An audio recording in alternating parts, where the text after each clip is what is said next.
Fucking hell. I'm just typing in the chat. This is neither show nor tell. Hello. Hello. Can you hear me? Yeah, I'm assuming you can hear me because you said hello to my hello. Yeah, I can hear you. But where's Narwhal? He's neither showing nor telling himself unless... Oh, no, there he is. Oh my god. Now, if he speaks, then he will be telling and Wait. not showing. What's that lump down there in the corner? Is that like when you're a kid and you try and fucking hide, but it's really obvious, and you tell like a relative visits, and your parents are like, hide. Yes, that's There he is. what it is. It's Narwhal. You hide in the middle of the living room or something, or behind the sofa, and it's really obvious.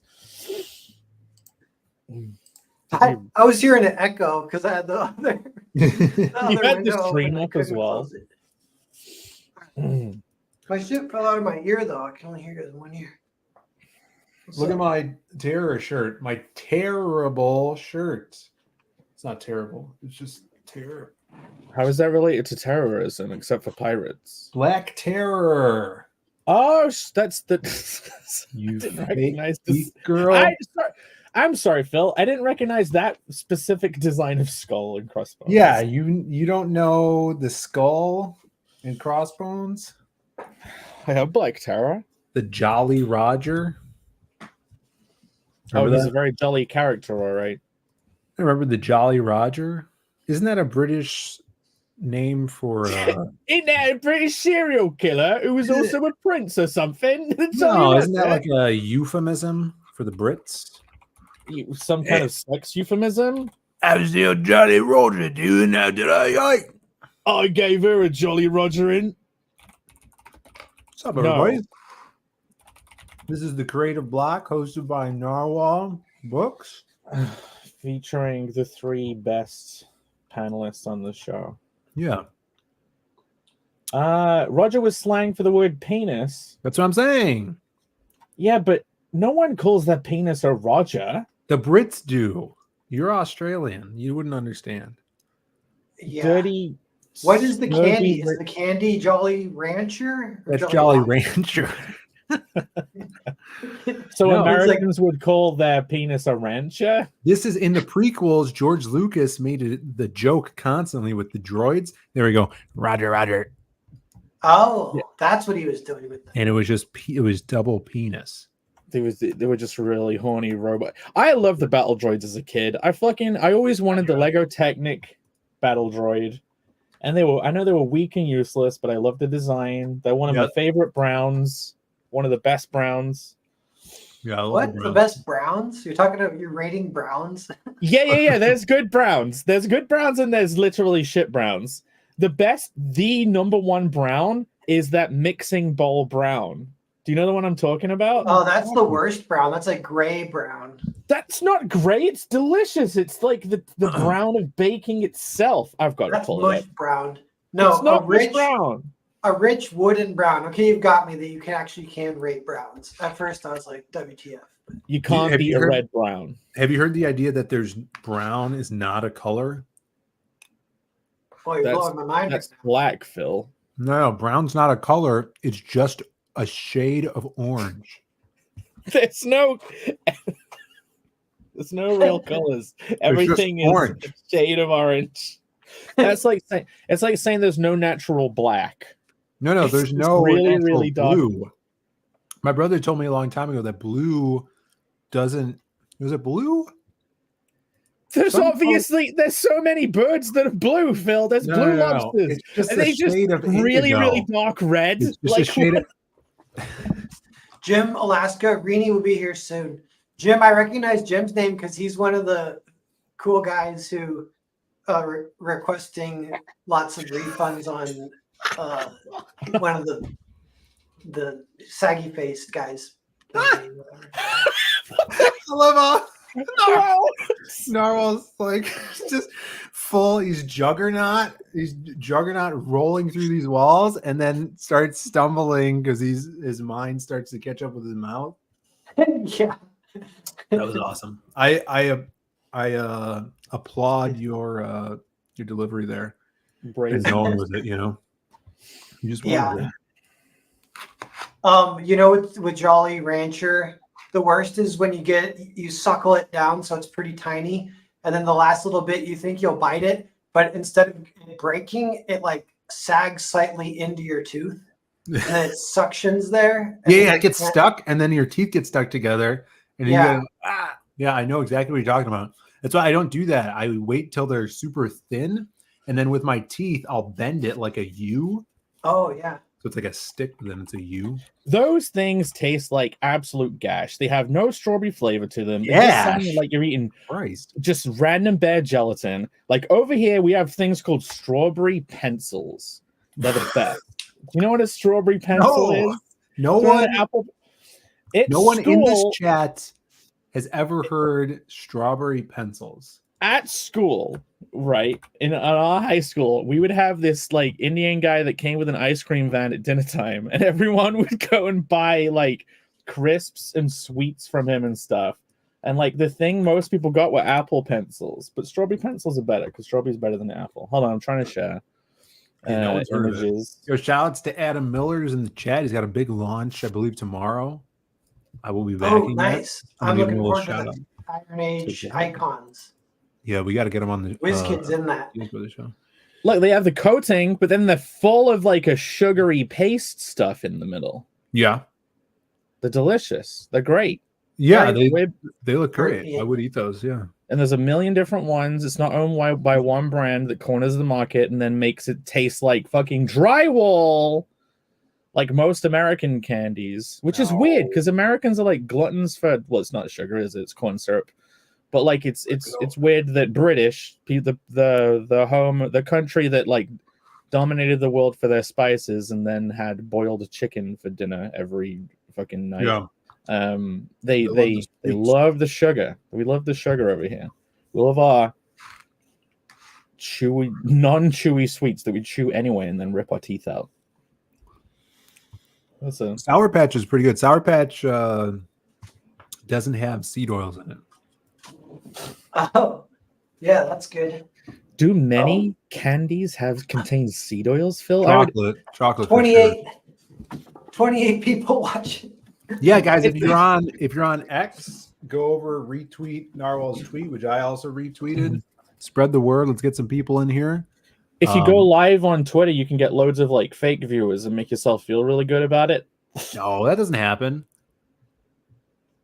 Oh, Phil do every it. fucking I Friday. just want the dopamine. I don't even care if it's bots. Go if you're get the for sure- dopamine. But yeah, 26 Earthbound Grand Prix Part 2 launched today. That's one thing we're doing tonight is keeping an eye on that campaign. Yeah, I heard Maybe there was a we'll look at it launch. right now while we're waiting for Rini to get here. I heard it was a Hold ninja launch. Amanda B told me about the ninja launch. Yeah, well, there was even a ninja launch on me because it launched 3 hours sooner than I thought it would because it was a time zone kind of thing. Wow. So it had been live when I woke up. It had been live for 3 hours, and it was at 0. So I was like, okay, nobody knows. It's in Yeah. the dead of night. And then I announced it and sent out some emails, and then it's been trickling in all day, which is nice. We're up That's to good. like $3,000, almost 70, a little over 70 backers so far. Hell yeah. Yeah. Yeah, lots of happenings this month. There's going to be launches, lots of launches. I think maybe Bancroft had a launch. He Or did, is and he still just wrapping raided up. us. So Did we get the Bogan- raid? We did get the raid. People haven't started saying Bogan raid yet, but we know the Bogan raid has happened because I got Bogan raided because I always watch Bancroft before this show. Would Yeah, you say nice. you're a Bancrophile? Yeah, for real, fully. I watch Bancroft show as much as I can, and I also watch your Friday show as often as I can, Phil, because you do it early, so it's good for Mhm. people in merry old Englandshire. So we Prime can actually time, yeah. watch it. It was a pretty Great. safe spot. Yeah, Bancroft did a drama stream. Did you see this? A drama stream was No, was yesterday that the he was wording? talking about drama, What was he and talking about? I was appalled. Oh wait, did he do like The numbers are AI. up but money is down? Oh no, that was Yeah. another drama. That was Like, another drama stream. No, I didn't watch his one of yesterday because I was, It was pretty. I was good. I was entertaining yesterday, so I didn't catch the craft. Here, Um, watch these numbers go up. I'm going to refresh it. do a We It can little, all was get the the dopamine together. AI pitch. look a little of that refresh. 75. Whoa, there we go. And just everything's so round right now. 75, 31. Chappelle. Let's leave it right here for the next month. Speaking of Yeah. round, that would have been a great if Irene was here. That would have been a really insulting. Speaking of round, all right. Speaking of round, we got no panelist here. No, but I'm gonna. Whack ass in the chat says just Whack ass. backed. Nice. Thanks for saving it for the show, Wackass. And thanks for everyone backing throughout the day also. We're doing catch-up thank yous and thank you during the shows as well. Speaking of round, the Fiendish Indiegogo reached 100 backers today. How about What? that? That's what I was doing. Yeah. That was awesome. The new cover. Oh, the new sweet. cover. Nice. And I finished the colors. I know we're talking about. You're done? Yeah. So I Download finished solo, all the. thank you. I finished all the colors, and now I'm just recoloring the old pages like I said it would, and they're looking fucking so much better. They're looking great. So it's a good job that I am. That's awesome. Oh, we're getting some backers. Thanks, everyone. This is FKA. fun. I'm getting dopamine out. You guys know what it's like the next day? You want to kill yourself when it comes down. Yeah. Tomorrow will be a different. Get ready story. for that, Jake, when you launch your campaign. Day 1, you'll graze like multiple thousands. Day 2, nothing. You're going to slit your wrist. I preempt it's gonna be actual hell on my mind. Like because I finished the colors, I've been thinking about like, oh, Connell's launching, and like thinking about how many pages to do a day if I'm gonna launch and want it all done. And like it's basically 1 page every 3 days for an entire year. And coloring.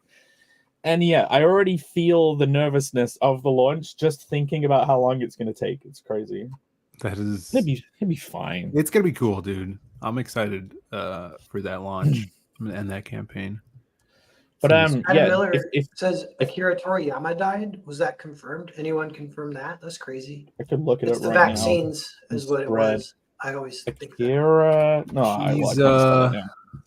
he's a mangaka.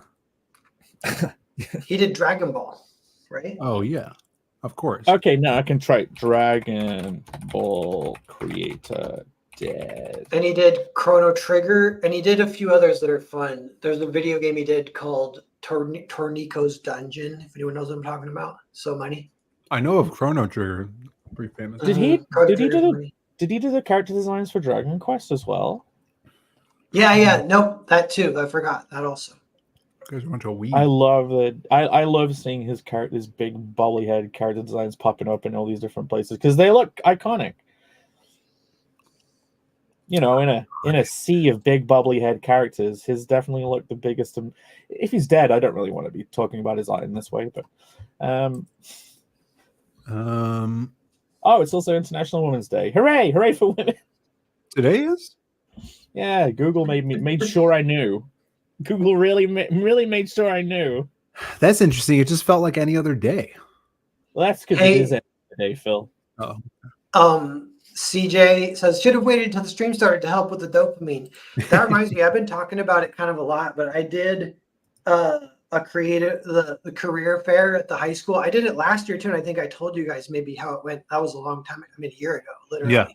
So I did it this year also, and I'd done it once, so I was a lot more comfortable. I was like, I knew what to expect. Yeah. And it went smooth. My voice got sore from so much talking though, but I found myself, it is like you're just talking, and you're like, what am I saying now? And what I kept telling kids was like, you got to use social media to build your audience, but do not get addicted to the dopamine if you can. It's so hard. I'm addicted. I can't do it. I have to check on my phone all the time. Don't be like me. And I was just telling them that. And they're like, you're shaking. So what do we do? And I'm like, nothing. Just watch YouTube. Do not go to college. Yeah, if you have any number related thing, you will check that several times a day. Like I've spent 10 years checking the same fucking web page of numbers and then comparing this week's numbers to this week of last year, the year before. Like, is this a good year? Is this a bad year? It's insane. Nice. Henry Bemis, thank you. And Rooster Rockatansky, I think this is one of my buddies in real life. Like even outside of of comics. We lived together. We squatted on his dad's. His dad was a construction guy, and we squatted on his property for a little bit together. And then one of my other friends, they had for some reason an antiquated giant TV that we got into the house. It was like back in the day when giant TVs were like 600 pounds. So somehow we got this huge TV into the house, but it was like low resolution because it was before HD. So just this giant fuzzy screen, and we hooked the GameCube up to it, played Zelda for like half an hour, and that was it. And so I'm like, oh my God, I didn't play enough Zelda to make it worth it for all this work. But why'd you stop at half an hour? Why did you stop at half an hour? I don't know. I just didn't get gripped. I still have it's Wind Waker, and I still have it. I've been meaning to play it. But it's funny. Like I honestly do like playing it on a smaller TV, close up. If you're playing on like CRT TVs or whatever. Yeah, like I've got a TV here, which is like the perfect size for playing, well, like GameCube on. Like right in front of your face. Yeah, remember when you didn't use that in the background? It's like perfect size. Yeah, just put on the floor down here, turned upside down, Phil. Dude, those kind of TVs like give me the feelings of like nostalgia or something. You know, like was it who was saying that nostalgia is a drug that needs to be avoided? It was like Bancroft. He says death to nostalgia, and anyone who peddles nostalgia should be hung. He's really staunch on this. Yeah, that's an interesting new development. But nevertheless, whatever makes me feel the warm and fuzzies when I see those weird heavy TVs, I love them. No, video game nostalgia is fine, I guess. Why is Bancroft being so like? It's a poison, Phil. It's poisoning the mind. But nostalgia and nipples. You know? Like when I think of Bancroft, I just think of fascism now. And if you had nostalgia for nipples, he would just pop a fucking head vein. Disgusting. Why don't we pasting coming off? Narwhal, tell me about this book, Narwhal. Yeah, so this is part 2 of 6. So parts 1 and 2 of this new arc Grand Prix, it's up to 100 pages. So kind of a lot happens between the two, which is nice. And the whole fun idea behind pretty much the whole story is how secretive the Grand Prix tournament is, partly because it's like a one-way portal to even get to it. So once you go, you can basically never come back. And they have some ways that you can get out, but it's via reincarnation. And to reincarnate, so you like have to die to escape. Right. But you have to have the special rings, and there's only like a super limited number of those. And so that even that setup's kind of fun. It's very, very clandestine. And then if you wonder, like, because I did think about this a little bit, it's like, who are the types of people that would go to this tournament? Because it's not the kind of thing like, oh, there's going to be 1 billion people watching. It's going to be so awesome. All the best fighters go because the audience is so big. It's like the opposite. It's like nobody knows about it. All the best fighters go because nobody knows about it. And they all just, it's like everyone knows that this reputation that of who they might see there. It's kind of like the metaphor being like what a Hollywood party might be. Like the reason like people even go to Hollywood parties is because they're wondering who else is going to be there a lot of times. Because they could get drunk in a back alley if they wanted to. Sure. Yeah. That's what I used to do in the days when I drink. Back alleys? Yeah. I used to love to just chug beers in back alleys. As a kid, I used to walk around an industrial estate with a crate of beer and some friends getting drunk. Yeah. See, that's a lot of fun, but those days are gone. I'm nostalgic for those days. Yeah. Well, I walk through alleys sometimes because I'm walking my dog. And I quite like being in alleys at nighttime. Yeah, there's an odd alluring power. You know, you might stumble across a woman on top of some old boxes. Yeah, you're talking Chicago alleys too. You're talking like real alleys. Yeah, well, there's. Do you guys have gangways over there? Yes, we call them gangways, which would be like if you have 2 houses or more of like apartment style houses. Like a little bridge. No, there's no bridge. It's just gangways. It would be like a super, super tiny, maybe like 2 foot wide alley between 2 buildings. In the air. where you would have maybe like 2 apartment buildings or 2 houses. We call them gangways over here. In the air, though, is it raised? Is it like in the air? What do you mean it was in the air? Is it up? It's not on the ground. It's like up, right? No, it's in the. A gangway is like it's like a little bridge. There's no bridge. It's just like a teeny tiny little cute little alley. Is that Yeah, what it's you're an saying? adorable alley that usually runs from the front of the house to through the backyard and then to a big alley behind the house. Oh, Phil It's thinks the kind of alleys place where adorable. you'd get That's killed great. if it was a zombie apocalypse. They I would thought a pin you in. gangway was also a bridge thing, like a skywalk. It is. basically. Phil is wrong. Pull it up. I don't know about this I have British pulled it up. Why are Asian we- gangways. Because you weren't here, so we have to start talking about gangways. You know, it's all your I'm fault. sorry. I'm here now. Like this It's all is my mainly fault. they're representing Yeah. it as like an airport thing. Yeah. But yeah, I would say it's like a little bridge, like a temporary weird. mini Poten- bridge. potentially similar to a gantry. Fuck is a gantry? It's You like, English and your weird like- words. would you not say Oh, that? You know, oh, those typical buildings where they have the fire escape shit on the side of it with all those steps. They're gantries. Those are called Like- fire escapes. But they're also a gantry. Okay. Never heard this term gantry. Fine, Pisses maybe me off. Google gantry. You know, on this show we have the best conversations. We talk about the edgiest shit. Now we talked about bread last week. Now we're talking about gantries. Here we go. The Ricky Stair thingy. Share this. I found this on chicagoology.com. Now here is an alley, right? Who's that midget? Oh yeah, nice. It's That's 19 a child. 1908 midget. The midgets looked normal back then. Yeah. And then this would be a gangway. Oh yeah, It's like that's cool. 3-4 So feet cozy. wide. And there's 2 buildings on either side. You know what So would be creepy that's is a Chicagoism. I yeah, guess. if it gets closer and closer together as you keep going until it crushes your chest. Funhouse? That's what happens in many films when you're driving a car through it, right? It's the Junji Ito gangway. Yeah. The gangway just can't forms into help the but keep shape of your going. body. Yeah.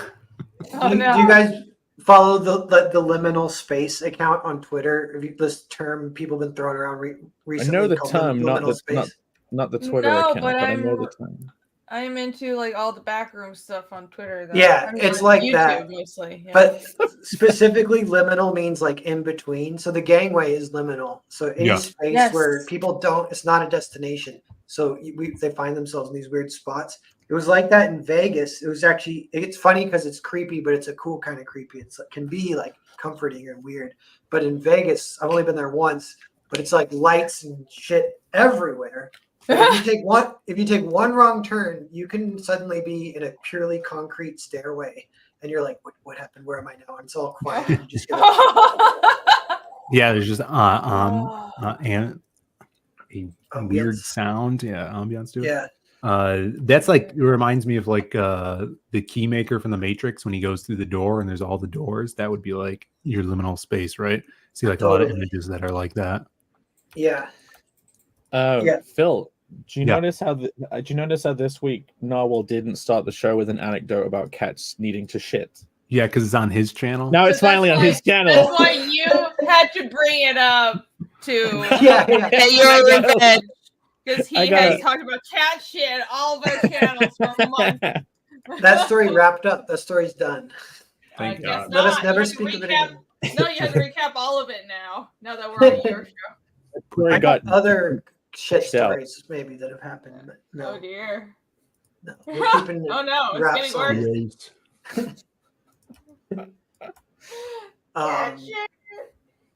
Cool. Well, we can get into the PowerPoint maybe. How you guys feel about that? Yeah, that'd be Let's cool. go. You made one? Yeah. Yeah. Yeah, it'll be a kind of a regular creative block show. I think when we go to the second half, I was thinking about running and grabbing. I have a few boxes that got packed years ago and never got mailed, and I might do a giveaway and give away just maybe a couple of those, so we can figure out. to like that people who back. If like Yeah, but just to the chat even, I think. So Yeah. just anyone. Do you Question about the campaign: do you have your previous books on there? Yeah, but not all of them. Some of them are out of print, and it's that weird situation where if I order just like 20 more, it's like really expensive. So I kind of got to wait till I need to order like 500 more if possible, Mm-hmm. Yeah. or else charge like kind of more, which is unfortunate. So I'll figure it out. But right now, yeah, there's a few that aren't available. The eBay store still has some stuff you can catch up on too, though. Cool. Irene, you missed the Irene orientated question. Now Who's here you that? can answer the Irene orientated question. What question? Did the Dragon Ball die guy? Wait, Did the guy die? Dragon Ball die guy? Guy? No. He bit to dust. They go.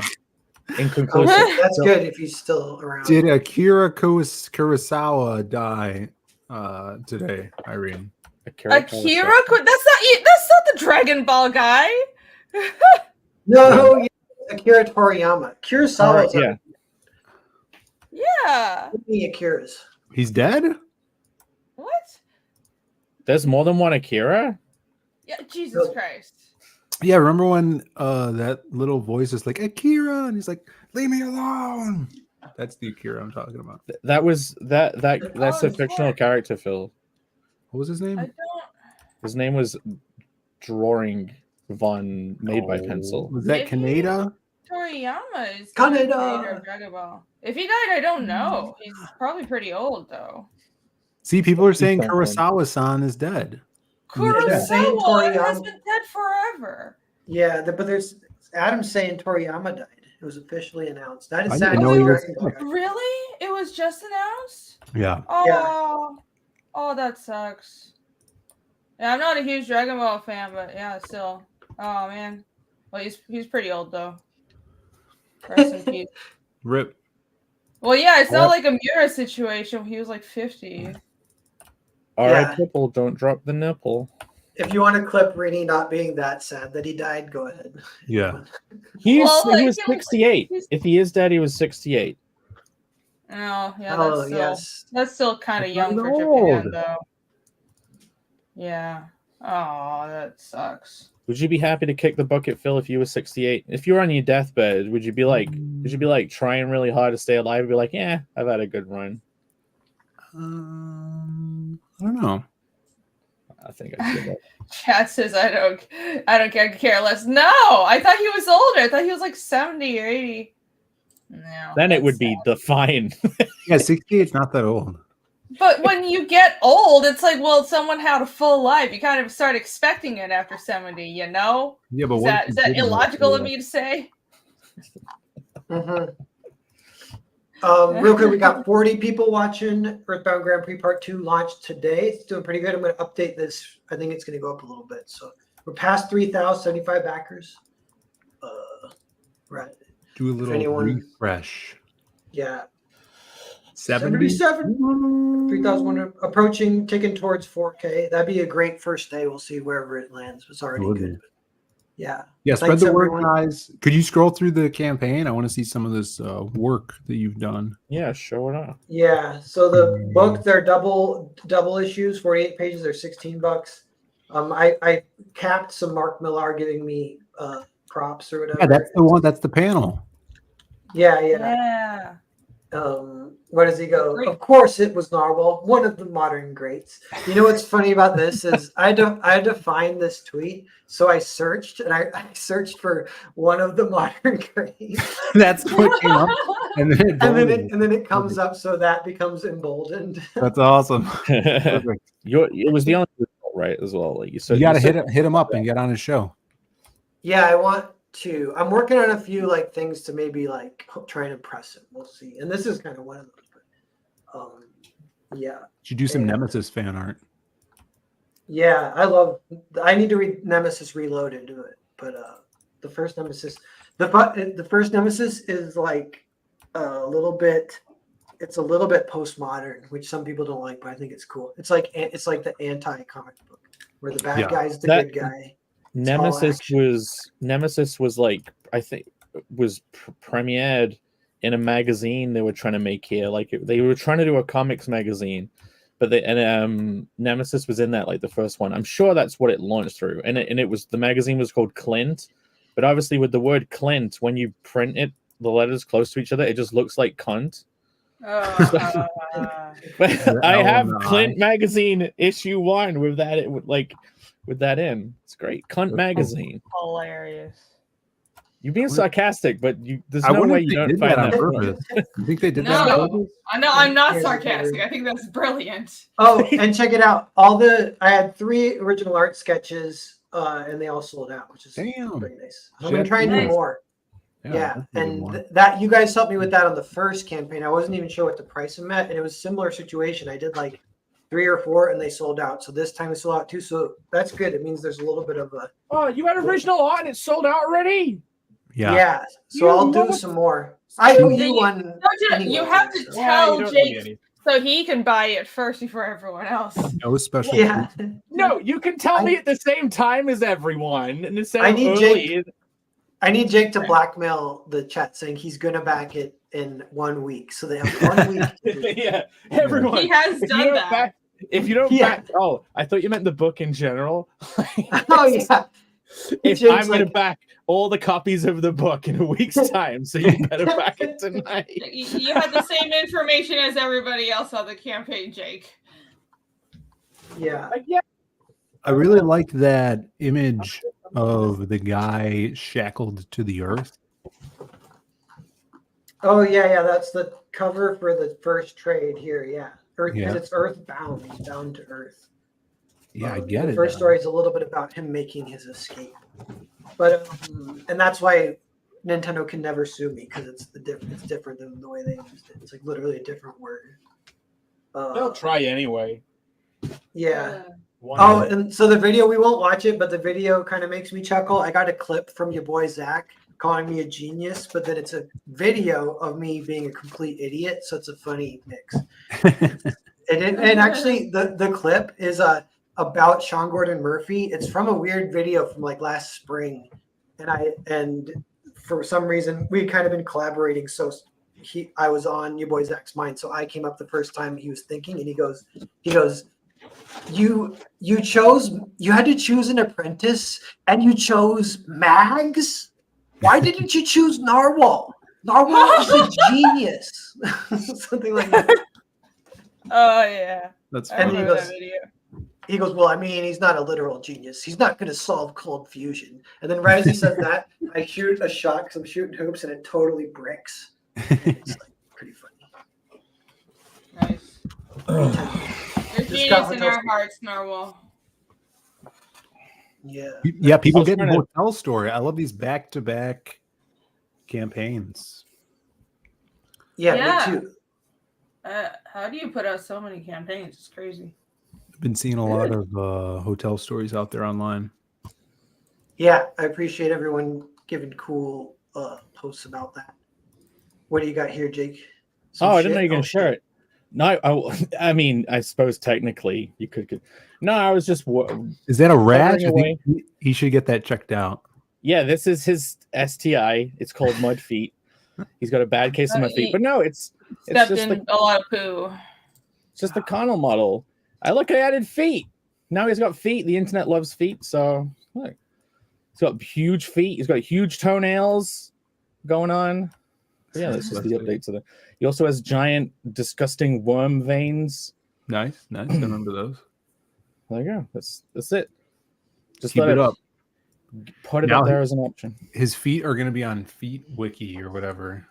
Yeah, they go feetwiki.com or whatever. There you go. Connell's feet. I think they actually look like feet. They don't just look like weird lumps. My theory behind feet is it's essentially one big snake that goes to the big toe, and then there's like these hangers on over here. Spoken like someone who's experienced gout multiple times. Yeah, Who really knows what it's they're talking about. the big toe is the thumb of the foot. If you're living in the jungle and you climb trees all the time, like it'll actually like come to the side like a thumb as well. It will. I mean, it is technically when we were monkeys and shit. It was like a thumb. But yeah, like if you're drawing a foot, you just draw like a line going from the knee, like a weird tentacle thing going all the way down to the big toe, and then like shove some other toes on the side. Like these are just superfluous little things. I think I just Irene finished her makeup, everyone. Yeah. Oh, cover it back up. Cover it back up. Thank you. I'm gonna Very few. do this. There's massive cars. Yeah. Okay, I'll stop my 3D modeling. Don't Is it tell. time? How do you guys feel about this art design? This is Google Documents somehow messed up or whatever. Just Messed it up. changing the It's very settings on old Google school. Docs. Yeah. So Old the school. topic is show don't tell. Yeah. So this what is your guys' history with show don't tell? I feel like it's one of the first lessons you learn as a writer. And in some respects it makes perfect sense. And in some ways you can think of it and it gets kind of confusing. Well, I was a big fan in kindergarten of show and tell, you know. Mhm. We didn't have that over here. We didn't And get this. then you get in We the didn't first either. grade and they tell you to show don't tell. And I was living a lie this whole time. So I was, Traumatic. Maybe that's the secret truth to the end of the presentation. You have to do both. oh, well, let's not get ahead of ourselves. This design, this layout reminds me of something made in like 1970s Russia. Oh, I kind of like that. Brutalist. Yeah. This is It's behind the the Iron aspect Curtain. ratio. Yeah, I like the 4:3 CRT TV. As you could put this on that TV, and I'm sure it would look great. You should have Yeah. made a super low resolution to add to the believability. Oh yeah. Look, you showed background. You established a whole time period without telling. Add a flicker and a shutter to the Yes. whole frame. My Burning. relationship with the phrase show don't tell, you see, as someone who doesn't really read, has struggles with words, possibly maybe even could be considered not to be able to read, I would mostly just show anyway, because it's all you can do, you know. It was all show, and then later I had to learn, you can make them say stuff if you actually can write words in the speech bubbles. If you were So a teacher and a child came up and just showed, you'd be like, "Little Johnny, you need to tell us as well about this." Well, it's funny because show don't tell. I would bet that it originated from just like literature and storytelling from novels and not specifically for comics, because this is a phrase that is not only used in the comic industry. It's almost every form of storytelling, right? Mhm. So when you take that kind of visual aspect away from it and you apply it to novels, it's similar. You know, it's the rule over there in that medium as well. I've heard it more commonly used for the visual mediums, though. I've heard it originate from movies, and when I would, how in comics, there's not a lot of books teaching how to write comics, so everybody learns from screenwriting books, and that's where I would read it. But I don't hear that a lot from novel writing tips and whatever, because I think it's a lot more natural. If you could get away with a lot more exposition in novels. And that's something I've noticed with, sometimes when you're reading a book and you're thinking, well, how would I adapt that to a comic? Especially books that have a lot of they start going on about the world building or the internal state or the internal narration of a character. But not just that, they just start describing the world building. And you can't do that in a movie. You have to show, well, this is what the guild is about. You can't just go on for 5 paragraphs in a novel. So. Yeah. Yeah.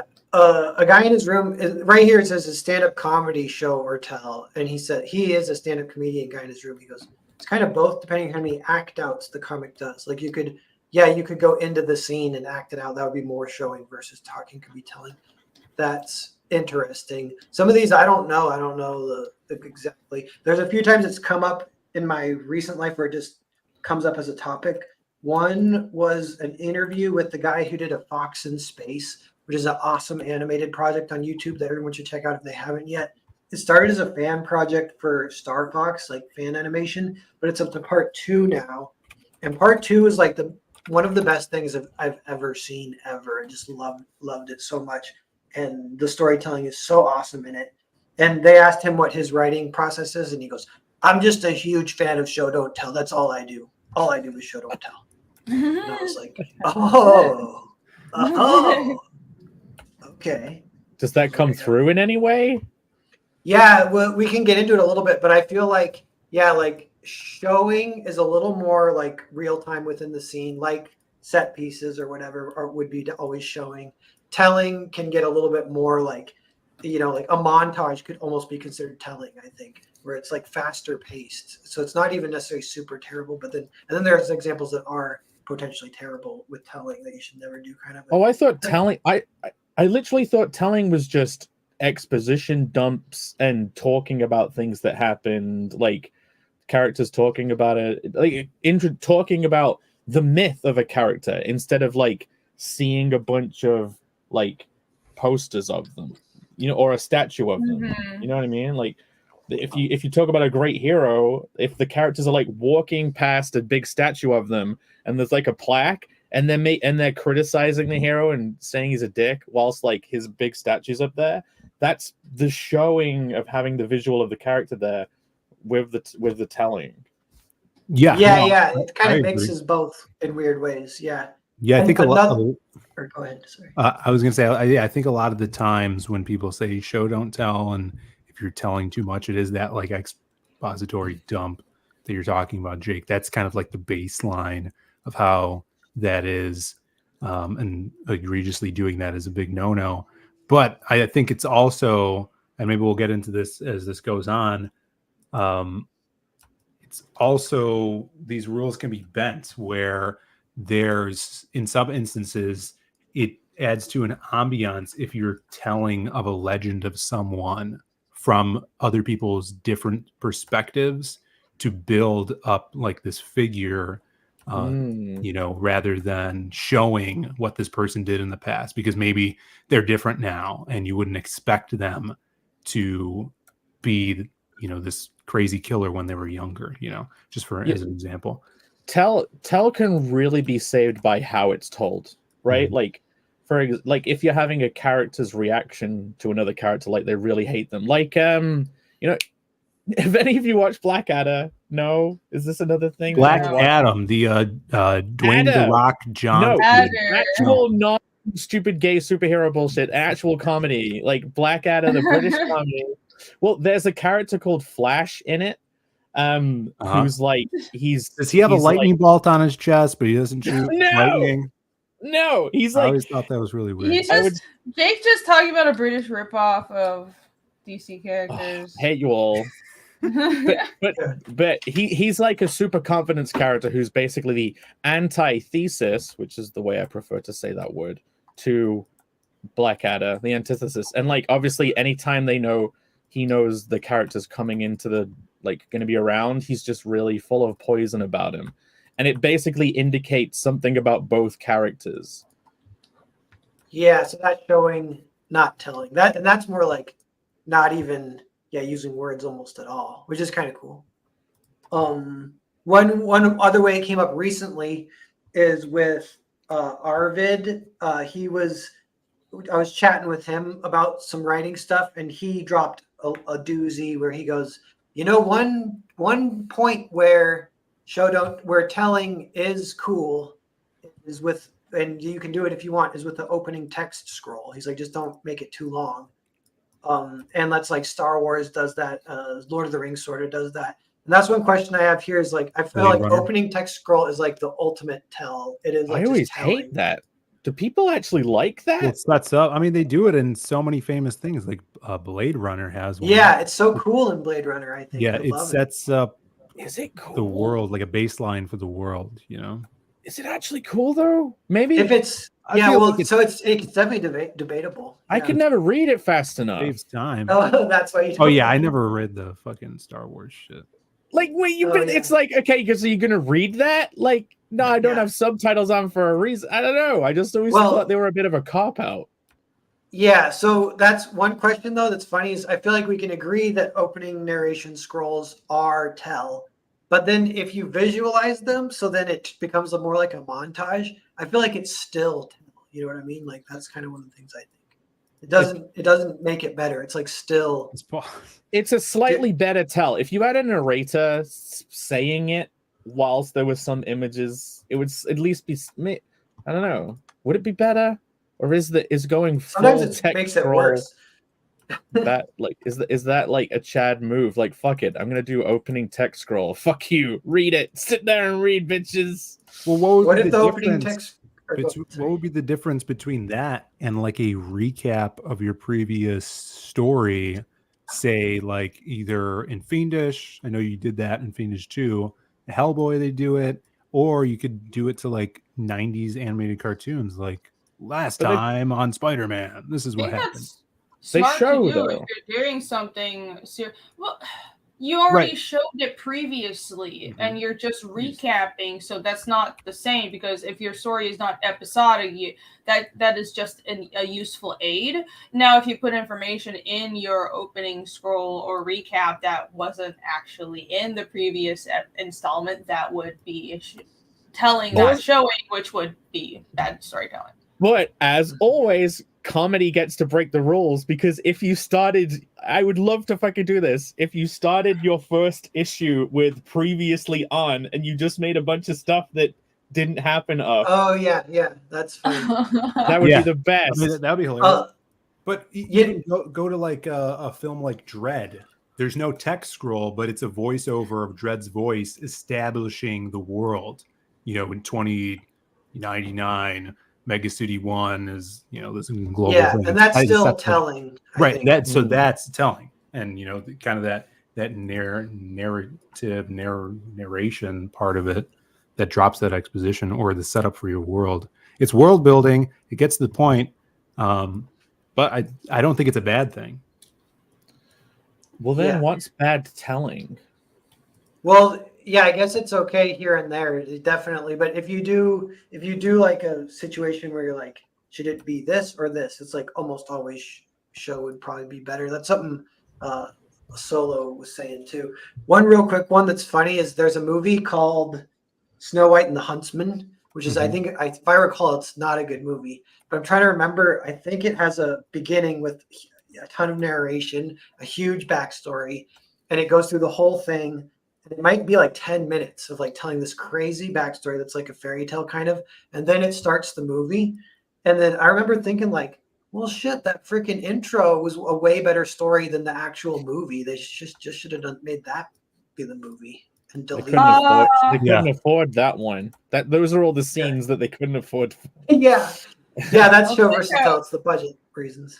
Well, people say that in opening of Up is better than the whole movie. Oh yeah. I mean, when you're saying for budget reasons, again, like I've wanted to bring up, I've been rewatching all of Red Dwarf, and I've rewatched all 8 seasons now, because that show was such a low budget show. They really would have to tell a lot of the time, like say stuff that was going on, like look at readouts on computers and like talk about a concept. But because the characters are always insulting each other and fighting each other and trying to prove themselves against each other about how smart they are, how stupid they are, criticizing each other, it's still full of great jokes that let the telling still be worthwhile. Yeah, that's kind of what I'm curious about. Is one thing I feel like is tell is like way faster paced. So there is like a use for it. It's to get to the good stuff fast for an intro or whatever. Or if there's points where you want to skip past some stuff for budgetary reason or whatever. Show is always a little slower paced, and it can be more and more slower paced. Like you could zoom all the way into like set piece where it's real time and you're just sticking with them the whole way. And yeah, but then what if you do that? So you're showing, but then it's still just people talking and a lot of telling-ish type stuff. That seems weird to me. I don't know what that is. I think that might be okay, but potentially, but I don't know. I think a lot of the times too, when people do end up associating the tell aspect of storytelling to something that you shouldn't do, it also, you kind of land into areas that are not really fully thought out, where maybe a supervillain's like, oh yes, this freeze ray I made last week when I hiked in the mountains of blah blah blah, and this is how I beat you. It's this magic made up thing that is just thrown in there, and you're, instead of showing him planning all of this out, the visuals would be more interesting to the reader than you just using a cop-out way of just making some word gibberish up that automatically Definitely makes them win. that helps me get to the bottom of it. And then, like, in the case of like at the bottom, My Dinner with Andre and 12 Angry Men. 12 Angry Men specifically is like, it's so it is like visual, but you just stay in the room with the 12 men. So, but the whole point is they're talking about the case. So they're describing, they're like, all right, he was in the room at what time looking eastward past the train and what was happening in the other apartment. And then they read the case file and they're like, a woman was in the other apartment. So it's actually really fun that they don't show it, because all the fun is you as the viewer listening to what they're saying, doing what they're doing, picturing it in your head, putting it together. And so that would be like kind of a rare case where I don't know if I think that, I don't know if that counts as telling, like, because if it's like showing, it's like, oh, do flashbacks to show it. If that's what it is, then you don't, in that case, which is maybe like a rare kind of thing, but yeah, you definitely that's interesting because 12 Angry Men, and it very may well have been, I'm not sure, it could have been a radio drama, right? You don't need to see anything. It's a conversation between jury talking about a crime. But where the showing comes into play is the actual acting and visuals that they do put in, like the characters' expressions and the characters sweating and the things they're grabbing off the table and stuff. And that's where your kind of like play comes, into it. So that is a really interesting exception to that. Plus to add into like the visuals of the emotions, right? Like this, you're describing the character acting in I would say where Tell can weigh you down the most is like in a comic where you just have visual images and written text. Like at least in a film, you can play with people using sound and music. You know what I mean? You can string their emotions along using audio, or tell a story using audio too. But you don't have that in comics. So like it's almost like having to show certain things is more prescient. More, I want to say poignant. It's not poignant. I'll just say poignant. Yeah. It's more Learning ornate. so many No. words. No. Yeah. By the way, 40 people watching. If you're new, we're going over Show Don't Tell. This is Creative Block, and it's Earthbound Grand Prix launch night. So we'll check it in like a half hour or something. We'll see what's we've had that like that 40 sticking with us for like the whole episode, for like the last few episodes. So you 40 are like the ones. You're the guys. You're the blockheads. Blockheads. Yeah, it is funny. I think we have quite a few who stay for the whole show, which is really fun. Yeah, thank you guys so much. You guys are great. Yep. So here's some random stuff. We get into there. Some Zed was talking about To Kill a Mockingbird. That's one thing. I think I have a slide coming up about this, but it's like if you do show versus tell with the scene having a goal and it being accomplished, either telling versus showing, and showing is probably always better. That's a little weird itself. That if a scene has a goal, that's something I was thinking about too. I was like, I don't know if scenes having goals is always the best way to go. It's like if it's like accomplishing one thing, the audience will always pick up on that. That's when it'll feel on the nose and stuff. But 40% Zed in that case with To Kill a Mockingbird is probably layered pretty deep in there. But he does mention it's like they need to establish that the guy is like kind of a badass or whatever, so they have him do something badass rather than have someone say he's a badass. Right. Yeah, that's a good example. What's a good example? Having to show the character who's supposed to be so good at something actually doing something. Like, the beginning of Indiana Jones, like it literally starts with him doing something epic with that whole sequence. Like, it isn't just people talking about how great that guy is. Like, you're seeing it straight away. Like, and go on, Phil. Well, Back to the Future, like, you don't even meet Doc Brown, but you see his whole lab first, and you see his character through the visuals of that typical camera crawl that Spielberg usually does. Right, you get through an environment. personality traits just out of the things that surround a character. Yeah, and there's so many other ways to tell or describe a character or scene or something that happened in the past other than telling it. And even a conversation between two people, as long as it's not knocking you over the head, because we all have seen pieces of media where we know that a character conversation that's happening between two players is only there to inform us. Like, it's obvious to me when it's like, oh, these people are just talking to each other, so I know this about something, and you want to try to either hide and that feels like tell. Yeah. That would be totally tell. And there's ways to do that where it's not blatantly telling, like if you have natural dialogue between two characters, but there's also other ways to sneak that information in, rather it be on the news that someone's watching, like you said, a statue, all this other visual things. But it doesn't mean that dialogue or narration is a bad way to do it.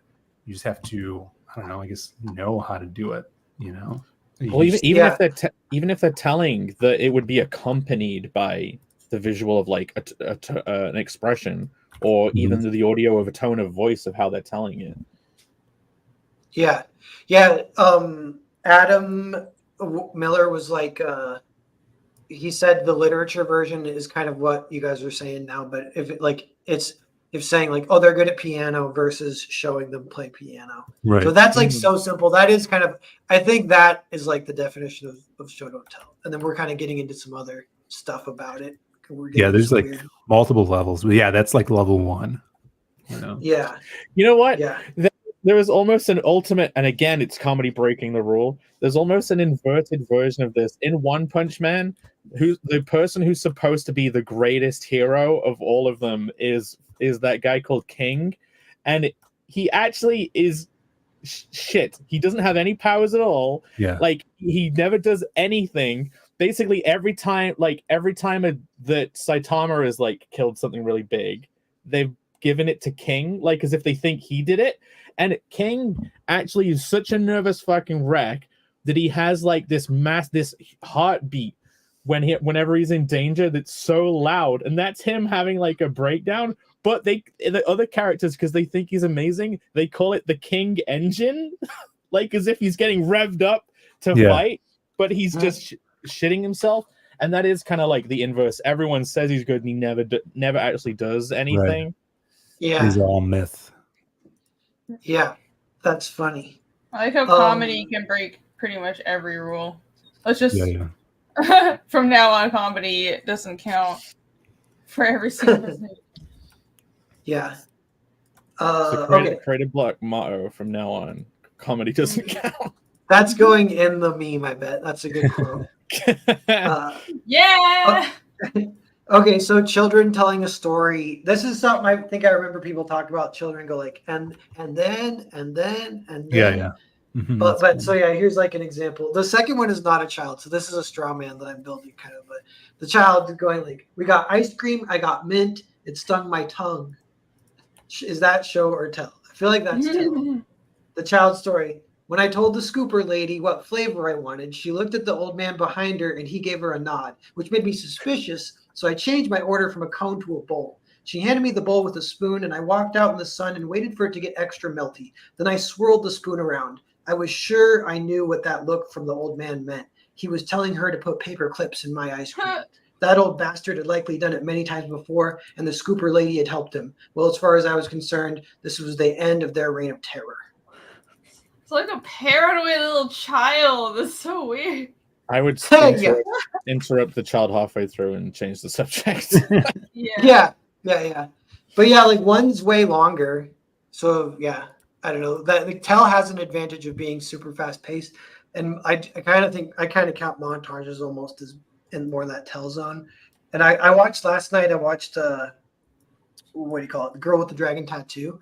I was like, shit, this movie's like all one giant montage. It's like so fast paced, and they're going so fast, and so a ton of it's exposition because it's like all in the past kind of, and they might have some visualizations, but it's like I'm like, this movie's like all telling and it's like amazing. So I don't know. That was like a weird example. If there's a reason for the characters to tell, though, then that could work. I think it's the show don't tell rule is mostly about it's that rule has multiple reasonings behind it, but it's the first reason I can think of is immersion.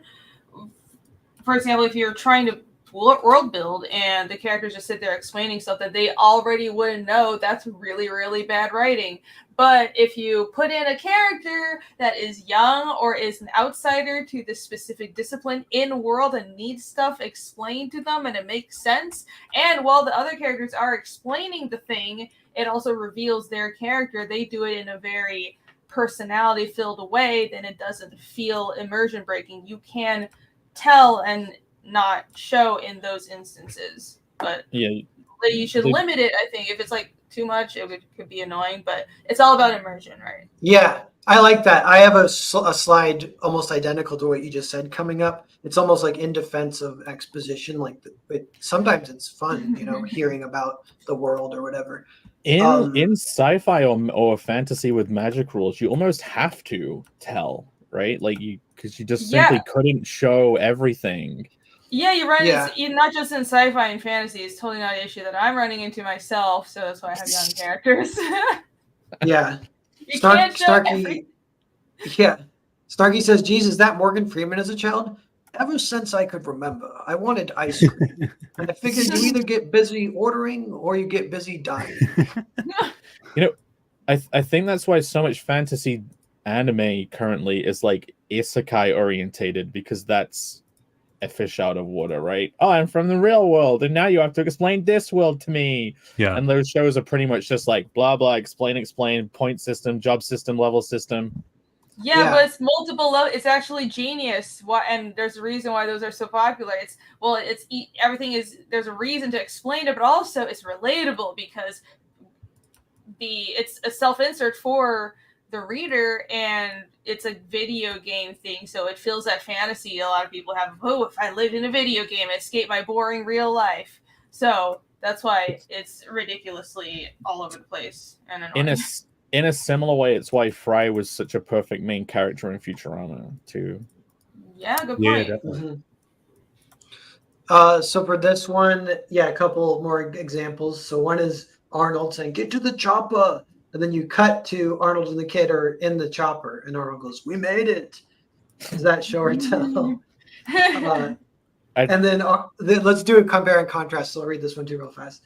Arnold says, "Get to the chopper." Cut to Arnold and the kid in the chopper. The kid says, "Wow, that was crazy. We almost didn't make it. That was cool. We blasted that guy at the last second and saved me. Thanks." Oh, that would be so good. Do it in comedy. In comedy, yes. They're both tell. Yeah, I kind of think they're almost both tell. They are, but because the second one you didn't pisses actually you see off them. more. Fucking Song of Ice and Fire does that all the time, where it's like, because Song of Ice and Fire is just from this Game of Thrones books. They're always from every chapter is from one character's point of view. So I remember you would have these battles, and you just the battle starts, and from the character's point of view, it's like, okay, we're about to fight the wildlings on the wall, and then it cut away into another chapter in like King's Landing, and then you come back, and then it's after the battle, and they're picking up bodies, and I'm like, I wanted to see the battle, bitch. Yeah. Wait, Noel, in all of your examples, have you just written two versions of a dialogue snippet? Because literally that means every one of them would be tell. Like, for you to do show, it would have to be a character sees this. You close in on the character's face and they look worried. Then you see this. Like, that would be show. That would be the show description. Yeah, I think like the ultimate tell would be like a narrator saying, "They made it to the chopper and flew away." Right, and that's like, why in novels you have the narrator. It all depends on what perspective the story is being told. But like with your Song of Ice and Fire, I'm sure there was descriptions of the battle and stuff, or in other books in that series, and that would be your showing in a novel format where your narrator is actually giving you details of what's happening in the moment.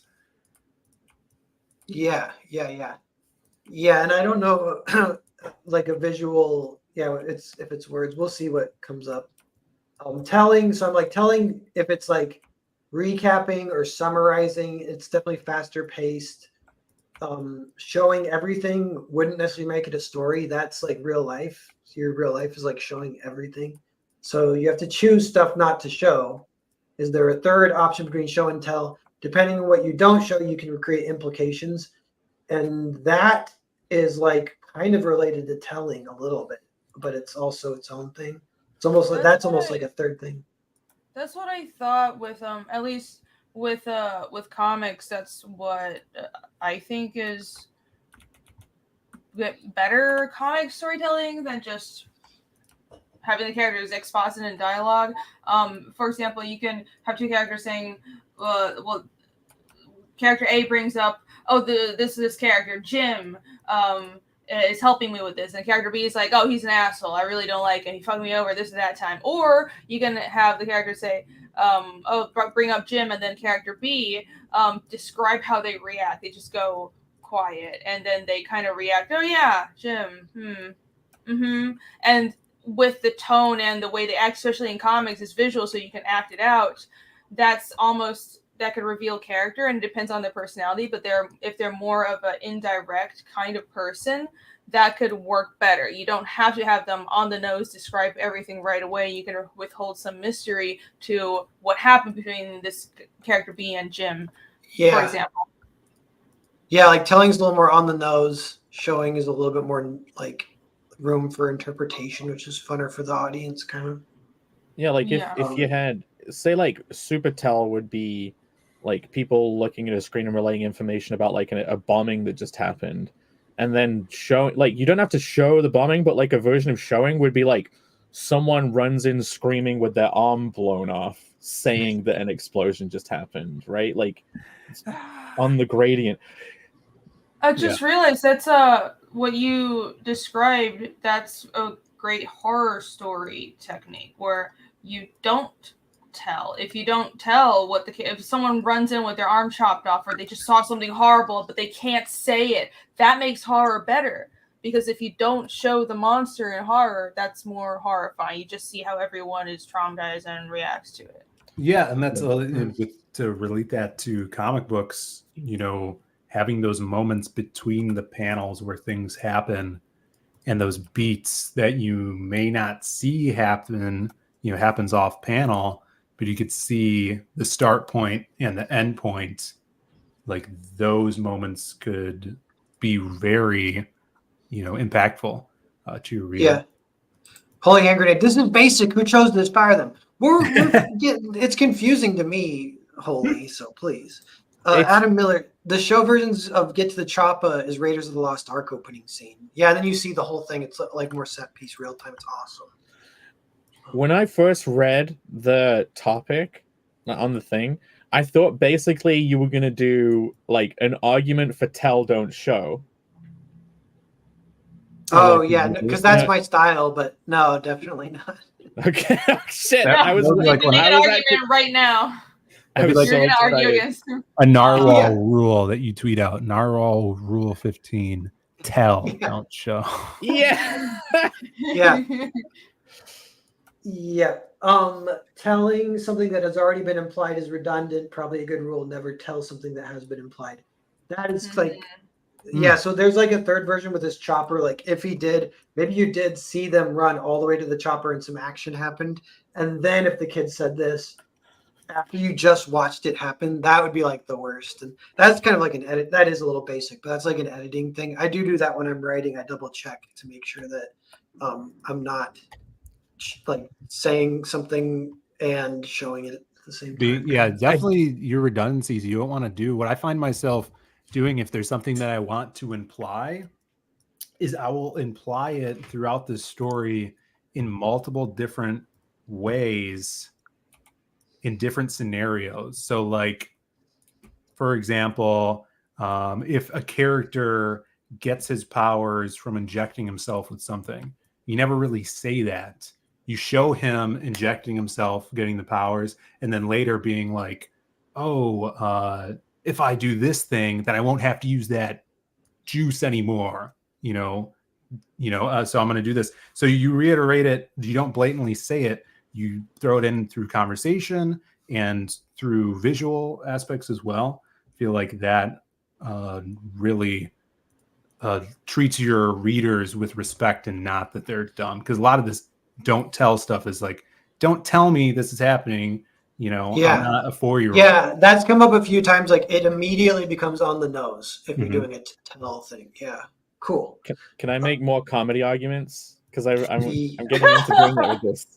Yes. Okay, first one, they loads of action, and then they say get to the chopper. Then the other character says we're already here. Oh, like that's a typical comedy beat, right? Of what you described. And then also telling the plan, like there's like someone saying the plan, but then like another character was doing that in the background already. That's like, funny. That is and funny. then there's telling the plan, but over some visuals, like a montage, which is still half showing. But like they're telling the plan, but then like it doesn't go back to when they first started telling.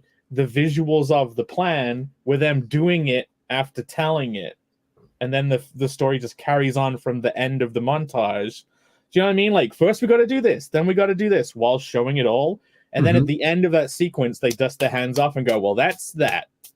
Or it could be subverted to the next level where you're describing the plan, and as they're describing the plan, the visuals are them executing every step in the future, but failing every step of the way. Oh, that's great. That's Yeah. awesome. Yeah. It's funny. You can tell when you're laughing. It's because comedy does have kind of structure to it, and Jake is a like expert at it. And so when Irene said that, and when Jake said, it actually made me laugh like right in the moment because you realize it's funny. Irene, if someone did that, what would they be telling it and doing it, and then like the characters that have just done it said this didn't work, and then they start explaining it a second time. Yeah, it would be a combination of show and tell, and the comedy had needed both to work. Gotta do that. That actually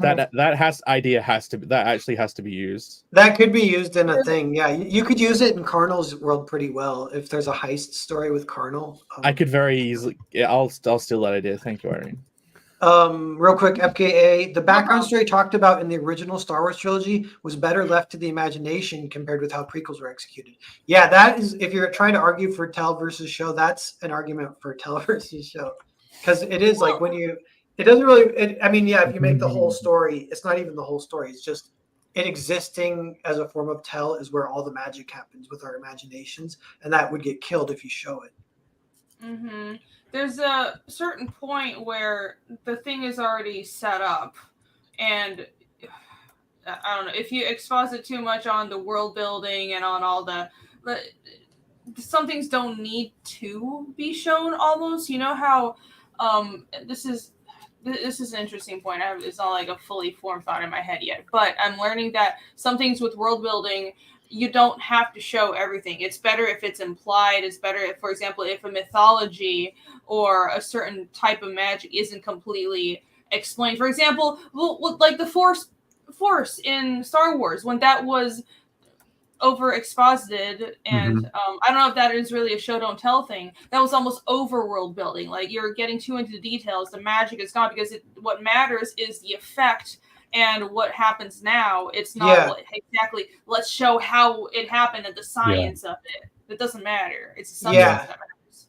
You know what that gets to, too, is what you guys are saying is on a certain level with world building of the fantasy, it has to be tell. Because like with the midichlorians, you actually couldn't even show it and not tell it.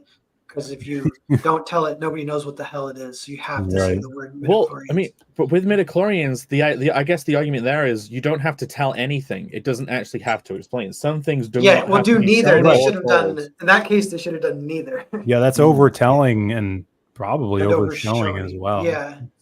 Yeah. Like there's another example that Star Wars thing made me think of, which is like you could tell, but the telling could be wrong, and then the showing later could expose what it actually was, and you almost get set up by a mistelling in the beginning. Like imagine it wasn't midichlorians and that was a load of bullshit just to throw people off. Right. Like, I mean, what it really was. How many times has that happened? Like retcons, you know, in comics, like that happens famously everywhere because you have so many different writers jumping on and off of books, and they'll go and recontextualize what something a different writer they didn't like did and try to loophole it around.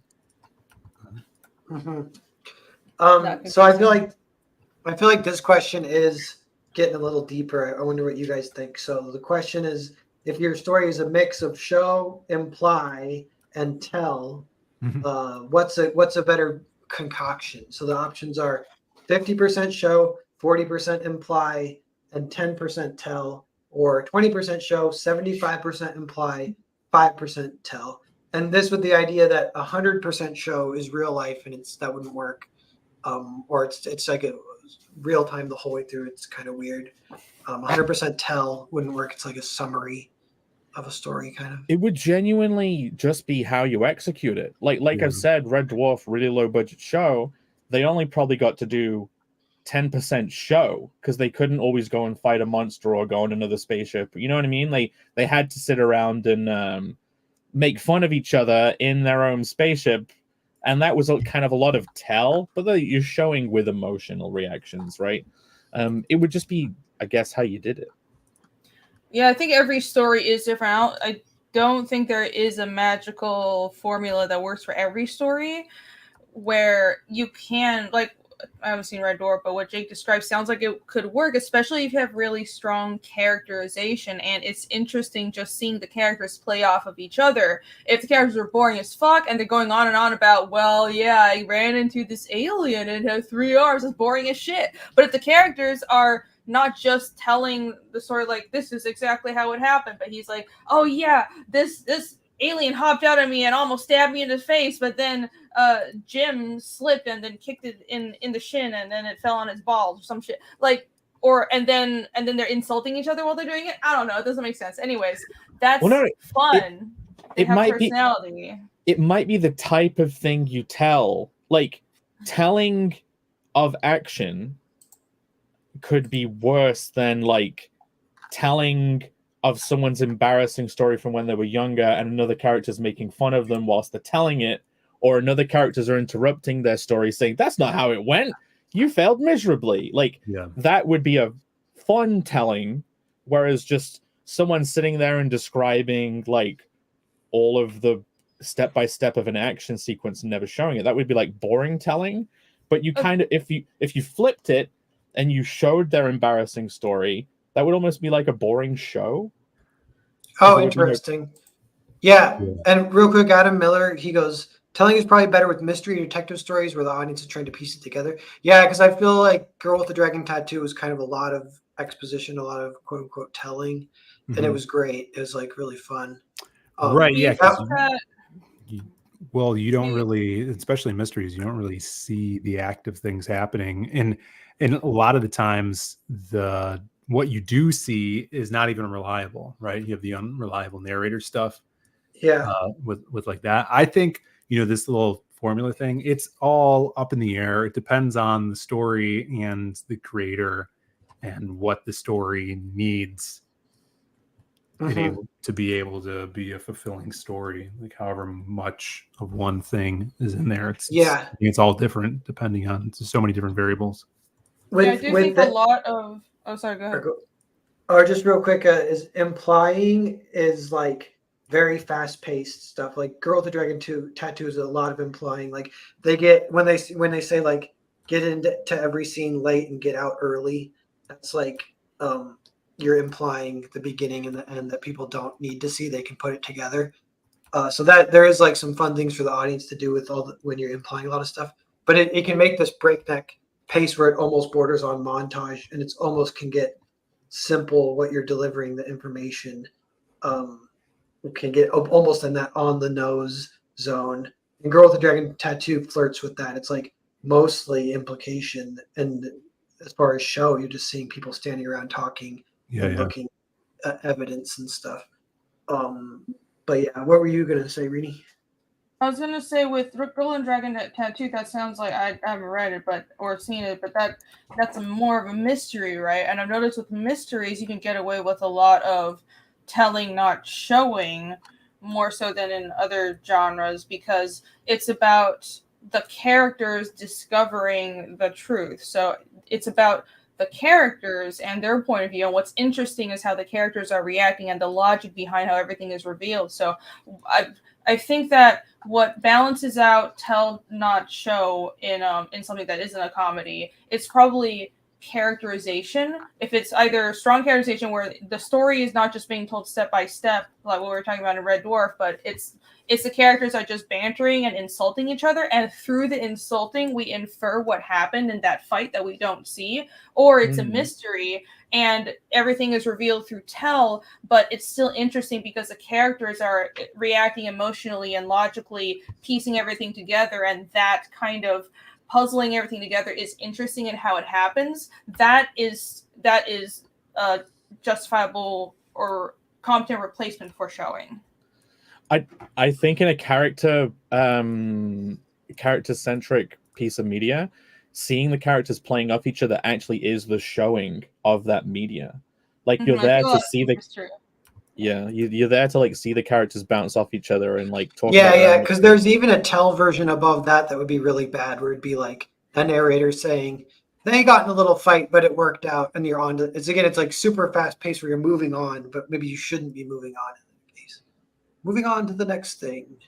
Yeah, like if you actually see the characters interacting, that would be great. Seeing them emoting, fighting. But then if a narrator was just like, and then they had an argument that lasted for a couple of hours, and there was some really scathing insults thrown around. Yeah, and we join them here at the end of that argument. Yes. Yeah. Like a play, it reminds me of. Yeah. Cool. Yeah. 40% short. Don't worry about it. Montage. We've kind of talked about this. It's like that's faster paced. It's in danger of being more on the nose, so it's a little closer to tell. Montage are like they're sketchy a little bit. It's like watch out for them. Isn't montage show? Are you saying montage is a tell? Yeah, I think it's closer to tell than to show. I think. Why? How so? Well, because if you do a montage, you're like, so what would be an example? I don't know, showing someone getting really good at karate, and the audience goes pretty quickly. They're like, I get it. Like you almost can hear the sentence. He got good at karate. Like you can hear the narrator say it. Well, what's better? What's better, showing someone training in karate in a montage, or Neo sitting up from the chair saying, "I know kung fu"? That's a very but then he proceeds example, to show you that he knows kung fu. Yeah, there's a big show. So yeah, they found the perfect solution, the best of both worlds. But tell and then show. Yeah, but the alternative to the montage in that case of showing someone get good at kung fu, the problem is it would take longer, maybe longer than you have. You don't want your story to focus on that. It's like, so you use a montage. So it can be times where you definitely just use it functionally, but you could show a scene. You could like show it in animes. They'll do a quote unquote in between episode where they just are getting better at kung fu, and like and they're showing you they're not skipping that episode of being like, and sometimes that can be annoying because you're like, just tell me he got better at kung fu. Let's get on with this. But so it is kind of a pacing thing. I'm trying to think of a version of the training montage that takes away the montage but still lets you feel that they got better. Like I'm imagining a character like leaves and everyone is like, he just left one day, like there was something he was supposed to show up for, like a fight, but then he doesn't show up to the fight, and then like time passes or something, like you show the dojo, like the sign's falling off now and someone got older, and they're like, remember when he used to be here, it was so cool, and then he just fucked off one day. But then like there's a fight happening, and then like this guy walks in and they're like, oh my god, it's him, and they're like more muscular, and they're like, come on, I'm gonna fight you. Star Wars almost did that. Yeah, like you can skip the montage and just have the badass do a time cut to the future. Badass walks in and he's badass now or something. Like Gandalf, he didn't have a montage. I mean, yeah, that's true. Gandalf. They didn't show Gandalf's training montage. Oh my God, I knew that book sucked. Maybe they We gonna should have have. some words. But the way around, okay. So you're saying what you're saying. The example you gave was skipping the montage in general, just not showing any of the training. That's not actually showing or telling. That's just, well, everything is implied. But what you can do, and it takes more work than doing, and then either option, than a time skip or then a montage. But I think this probably would be the best, more immersive form of storytelling, but it's probably not practical, because in a lot of stories, especially if it's a movie, it's not practical to go on and you need time limits. So sometimes I think that's why people use montages. It would be okay. So for example, a character is training, but you don't just show the training, you show something else going on, and they're having a whole character arc with I don't know, they're like trying to find ways to pay the rent. Yeah. There's something else going on in the story, but intercut through that, you see them training while trying to solve another problem, and the training stuff is in the background, and it's happening while another part of the plot, like a B plot, is progressing, and then it feels more natural when they get better. Because I mean, I'm trying to do something similar in Fiendish, where it's not quite the same, but I want to have characters progress in their abilities, and I try to not have some like travel montages, but it's not a training montage. It's just over time. It's okay. At every point in a story, you show them kind of at camp, and they're talking about something else. They're talking about this or that demon, or tracking this or that thing. But in the background, they're practicing like sword fighting or something. And slowly you see them getting better until the big fight. And it's believable for the readers by that point that they suddenly improve, because you've seen them practicing in the background. You know what I mean? Yeah. I like that, and I have a slide coming up similar to that too. That's awesome. I like montage. Should But yeah, shown like, it's Gandalf that- trying to pay rent. Yeah, no, it's just that every scene should basically have more than one point. If a scene or a montage has one point, the audience will pick up on that very quickly, and it will feel "quote unquote" on the nose. And so if it has more than More than one point. I like that. Maybe I'll write that down. Yeah. Show two people training. Yeah. Cool. What about exposition? This is another kind of, we're getting into some nuance or whatever.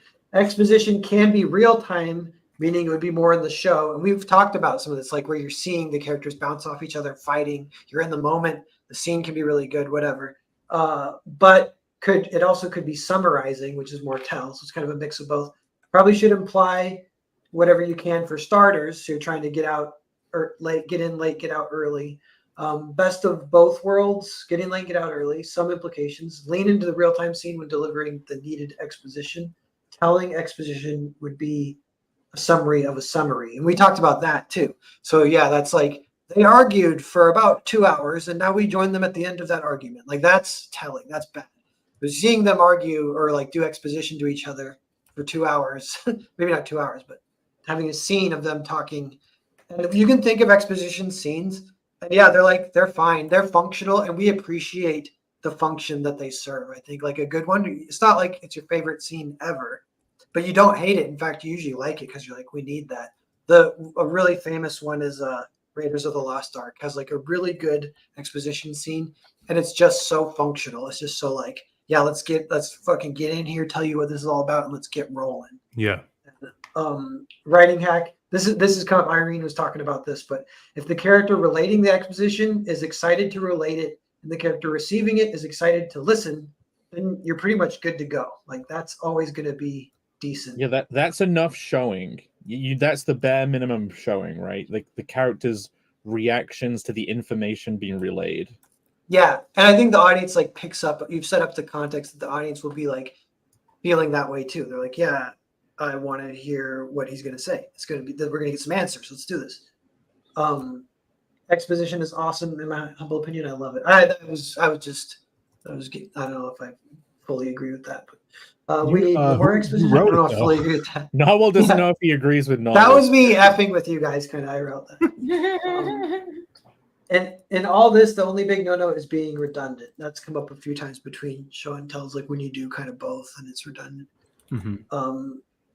This is a little bit what we were going over, but show versus tell versus imply with the heist movie. So there's like kind of two ways you can go.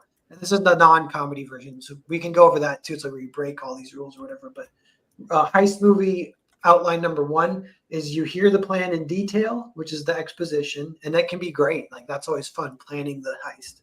And then you see the preparations. When the time comes for the heist, the plan immediately goes wrong. So at that point, there's no redundancy. The audience doesn't know what comes next, and they get to see the characters improvise.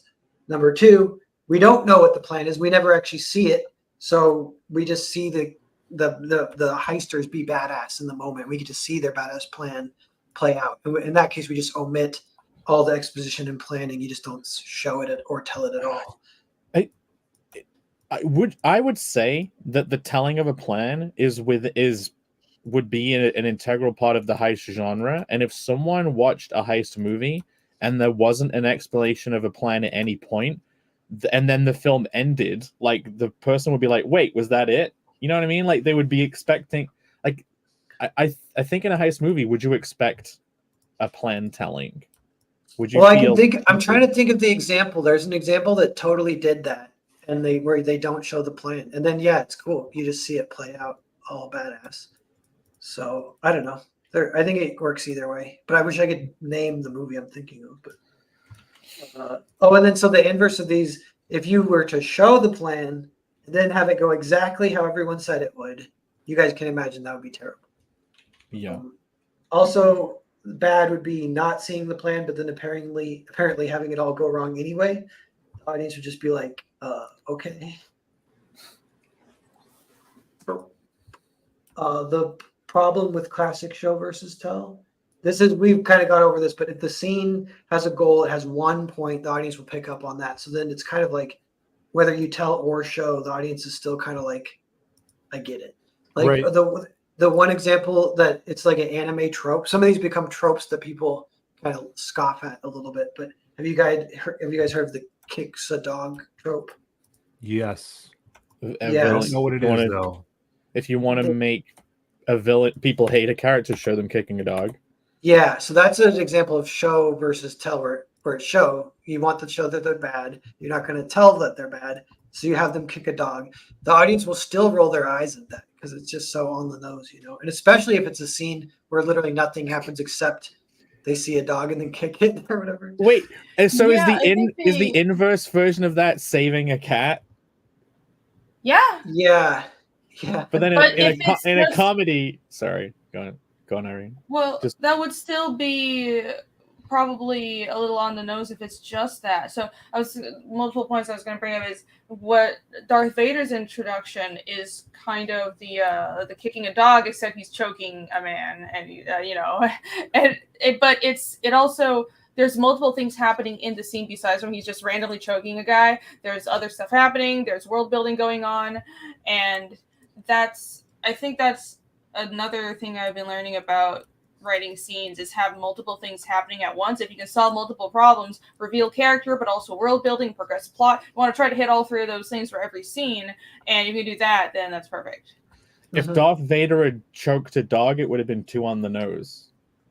The dog knows. It was a person while there was a reason behind it. There was a setup. He was mad about this or this world building reason, and then he choked this guy, and he's like, "Oh, this is a really bad person that would just choke a guy for pissing him off." And Yeah. Imagine if he didn't do that, and instead he just kicked a dog on his way out of the room. Choked a dog. Yeah. Well, have you guys seen American Psycho? Yeah. No. Have you seen it, Jake? I love that movie. Yeah. So there's a scene where Patrick Bateman's walking down an alley and he meets this homeless man named Al. Oh, he just stabs him to death. And he doesn't have a job, and he asks him, "Why don't you have a job, Al?" And he's like, "Is insider trading?"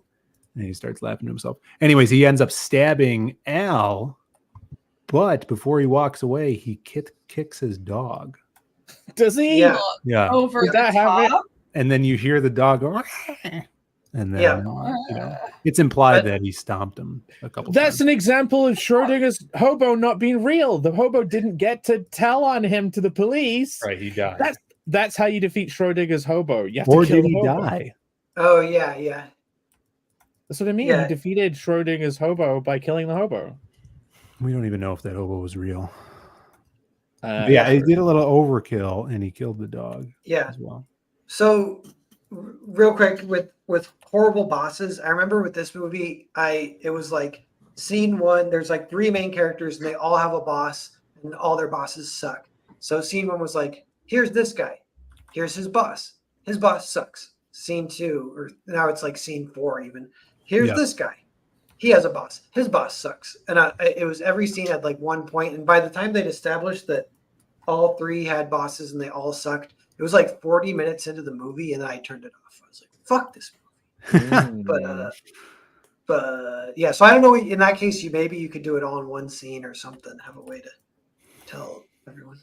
Well, you could have you could have a job convention or something, and all of the bosses are there. But you would be then I've been doing a lot of talking. Like, I'm sure in Horrible Bosses, you're showing how they're being an asshole in their specific workplace, right? So if you were to get them all together to do something, the location wouldn't be able to like let them act out why they're a sucky boss. So as well, do you know what I mean? Like almost boss. Yeah, a sucky boss. You did? I've never stuck to my boss before, Phil. Yeah.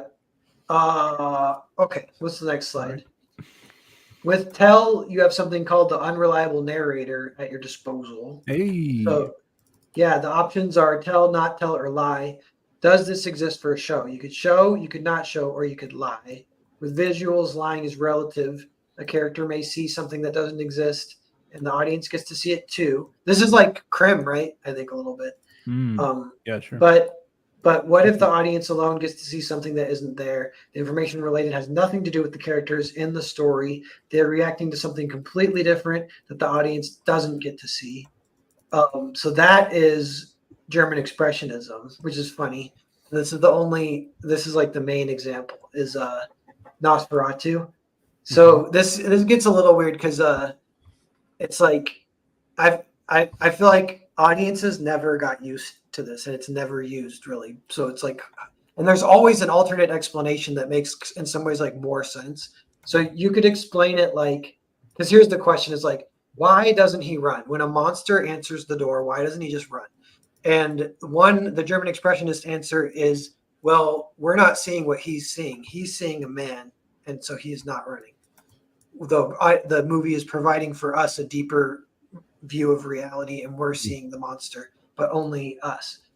And then the kind of just more regular explanation would be like, oh, he's kind of like hypnotized him or whatever, so he's sticking around. But what's kind of the evidence for that it is German Expressionism is the fact that it's based on Dracula. And it's like, why did they change it? You know, like because it kind of becomes like sort of a plot hole. It's like, okay, so if he actually is a monster, like they're making the movie, they're like, okay, we're going to do it like Dracula, except we're going to turn him into a monster, but change nothing else. And they're like, okay, but different things would happen if he was a monster. They're like, nuh-uh, we're just going to leave it exactly as it is. Yeah. And they're like, but like all the rumors about the townsfolk, the rumors would be different. People would be saying different stuff. They would definitely like try a lot harder to not have him go up there, you know, when they're warning him and stuff. And they're like, weird. Yeah. So that's kind of like evidence that it is like playing with this idea of the unreliable visual presenter of the story, just like the expressionistic, giving us the deeper look behind the deeper reality. And examples of that are like super hard to find too. They're like not used that often. Usually it is closely related to like just someone seeing something that isn't there. Some characters don't see it, some characters do. That's like with Crim or whatever, and that's awesome. That's like psychological horror is usually what that genre is. And then this is like a step beyond that. It's a little more weird. And it is like, it feels like Expressionism is like straight up for horror. Like it's hard to think where it might also work. But there's a few examples we can think of where it could, like, I wonder if Jake could think of an example where it could be comedy or something. Did you ever see Narwhal? I literally just finished watching this film, Vampire's Kiss. Oh, no, I want to see it. It's Nick Cage, right? Yeah, it's on Tubi. You could watch it for free on Tubi. I just watched it, and very interesting. Like you ever seen this, Jake? Vampire's Kiss, the vampire movie with Nick Cage? Never even no. When he's really young, all of his great memes are from it. When he's pointing, and then the other one, the "you don't say" face, where he makes that crazy face, and it's basically a film about a New York businessman who seemingly gets bit by a vampire, falls in love with this vampire chick, and thinks he's a vampire. My interpretation of it is he was never, spoilers, he wasn't a vampire. I don't even know if this is correct, but what I got out of it is he was never a vampire. He just thought he was, and he went crazy. So it's kind of like American Psycho like that, where he is just going through this psychotic break of thinking that. And there's a scene in it that kind of relates to what we just talked about, where he goes into a public bathroom and looks in the mirror, and he's freaking out because he seemingly can't see his reflection. He's like, I've turned into a vampire. It's finally happened. But the audience could see him in the reflection. Like, we could see him in the reflection of the mirror. So it's like, well, why didn't they do some effects? Oh, well, he's just acting like he can't see it because we could see it, or maybe he really can't see it, So kind of interesting. That's cool. And that's an example where it doesn't line up. Like, it's not like, oh, they see it, they don't, and we get the one point of view that aligns with them. There's no point of view, like our point of view might align with reality, but there's no one there to confirm it even. There's just one guy freaking out. I like that. Yeah. That reminds me of The Orphanage, which is a horror movie that I really like, which is not, I guess it is horror, but it's very psychological, which I love that type of horror. It's so long story short, it's about a woman whose kid she moves into this orphanage that she grew up in, and it's all abandoned, and she has a kid now, and the kid goes missing in the orphanage, and she slowly starts going crazy and seeing ghosts. But at the end of the movie, it's kind of implied. It could be interpreted two different ways. How all the ghosts and of all the children that were mistreated, and there's one specific kid in the orphanage that was like mistreated, and so she keeps on seeing this ghost. It could be that it actually was haunted, or it was all in her head, and there's this really trippy, almost afterlife-y scene at the end where the mystery is revealed. And it could be, you could interpret it as, well, this is actually what happened. The characters actually died. There was this afterlife, or she just lost her mind, and this is what she's seeing from her point of view. So that was really interesting. You can play with what the character. It's almost like the character's mind narrates the story, but if you view it objectively, it could be something else happening. You've made me think. Does Shutter Island fit into this too? Because it's like the same more thing. Psychological. Yeah, I don't think it's expressionistic, but it's probably psychological. Yeah, I think. But where the characters, it's really hard to tell what the truth is. Yeah. Oh, and that's something that's like if the visual presenter is like, they get to choose what to show the audience, and so if they're choosing to show you what the crazy person sees, that's kind of a choice they make, and then they could never show you something to compare it to, or they could show you something to compare it to. So we talked about all that. 5, expressionism will always allow for a double meaning / narrative, which is another reason why audiences don't accept expressionism easily. They will usually opt for a more literal narrative explanation. That's like with Nosferatu, like, is he just hypnotized, or is it an expressionist kind of thing? Narrative 1, not expressionistic, Count Orlok is hypnotized, Jonathan Harker. Narrative 2, only we, the audience, are seeing Orlok as a monster. Jonathan Harker is not. We, and only we, are privy to the deeper truth on another plane of reality. If the characters aren't reacting the way the audience would, that is a sign expressionism could be at work, and that they are seeing different things than the audiences.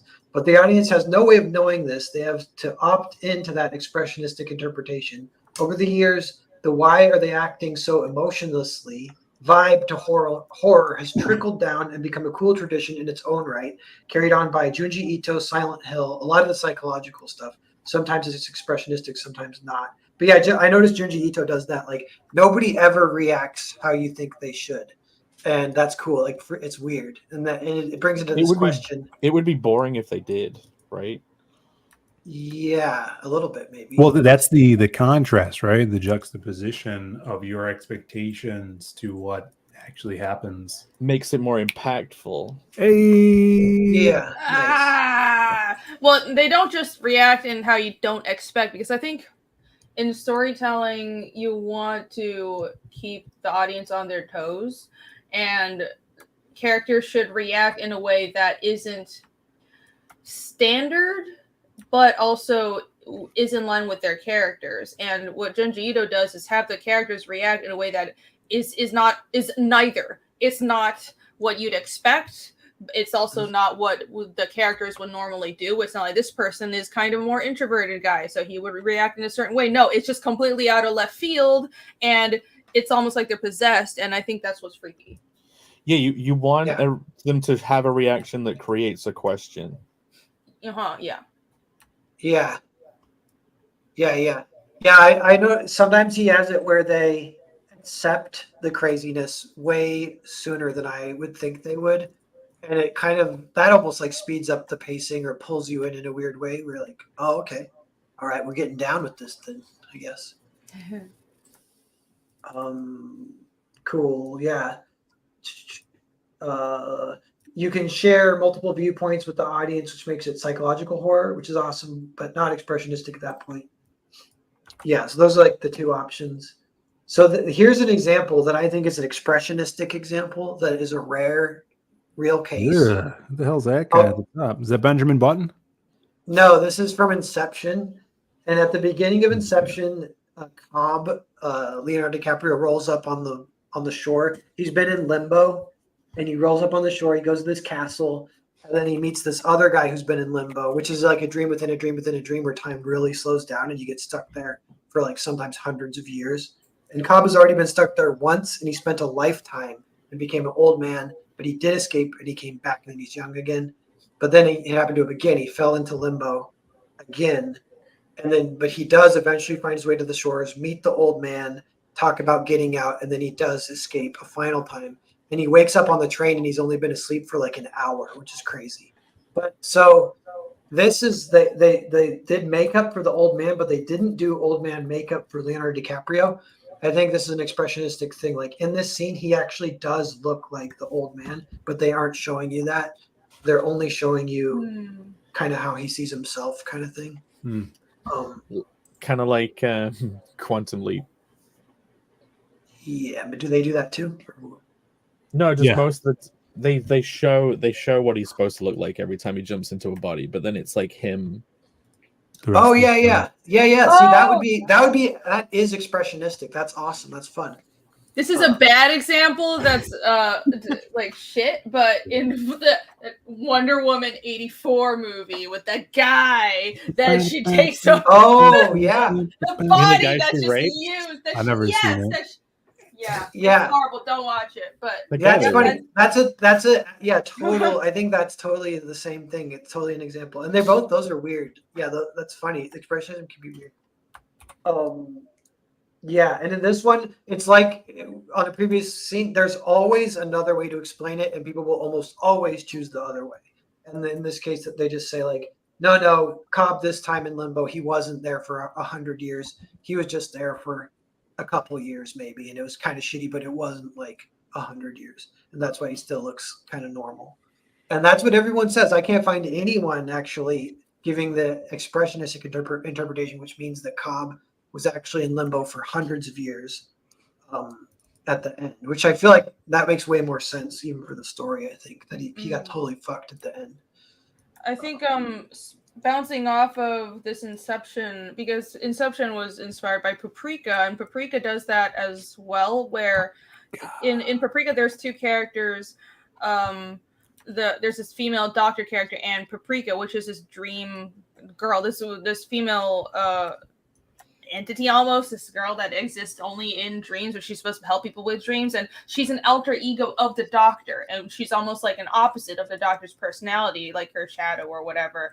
Not really, but they are the same person. And in some scenes, it's actually Doctor there, but then you would see Paprika instead, and vice versa, and they kind of flip between the characters because the story is about the dream world merging with reality, and that's very expressionistic. Watch Paprika, guys. Yeah, that sounds cool. Yeah, it would in any dreamscape. You'd have a lot of opportunity for that. It would be cool. I know this is a total tangent. Dreams. Have they ever done a film where someone is going into dreams to fight the sleep paralysis demon? Has a sleep paralysis demon ever been a monster in a film yet? Yeah, I think in one of Makoto Shinkai's early movies, there was a sleep paralysis demon. I haven't seen it. I've just seen clips from it. It was pretty freaky. Like the meta character of everyone. I forget the cartoonist's name, but I love it. But I retweeted it. But he did a cartoon just recently where somebody leaves cookies for the sleep paralysis demon. Was it Beetle Moses again? Yeah, Beetle Moses. Oh, Holy Hand Grenade says Babadook. I haven't seen that, but it's so bad. Please don't watch it. Really? Yeah. Babadook. Why does everybody say it? Why is it so famous then? Because Australia needs something or whatever. Fucking New Zealand or whatever. So, here's a funny. We're getting towards the end too. I just have a few slides of examples. But here's a funny one that has a possible expressionistic interpretation. Can you guys see it? Does this make you laugh at all? So this means like that puppet is a real human being, and only we see it as a puppet. And that would explain why they don't react weirdly to the puppets. They don't go, "Oh fuck, it's a puppet, a talking puppet. What the fuck?" So they just like talk to it like he's a normal human, and only we get to see that it's really a puppet.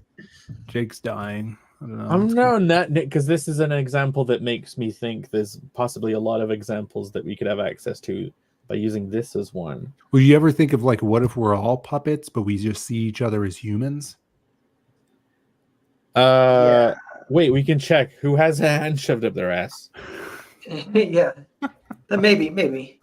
So that's some food for thought.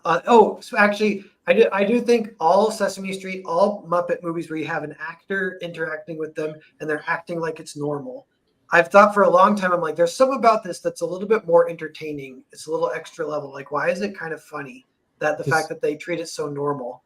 I don't know. I just love it, and it's one of the reasons why Sesame Street became such a classic, I think, is how fun it is to see humans and puppets interact.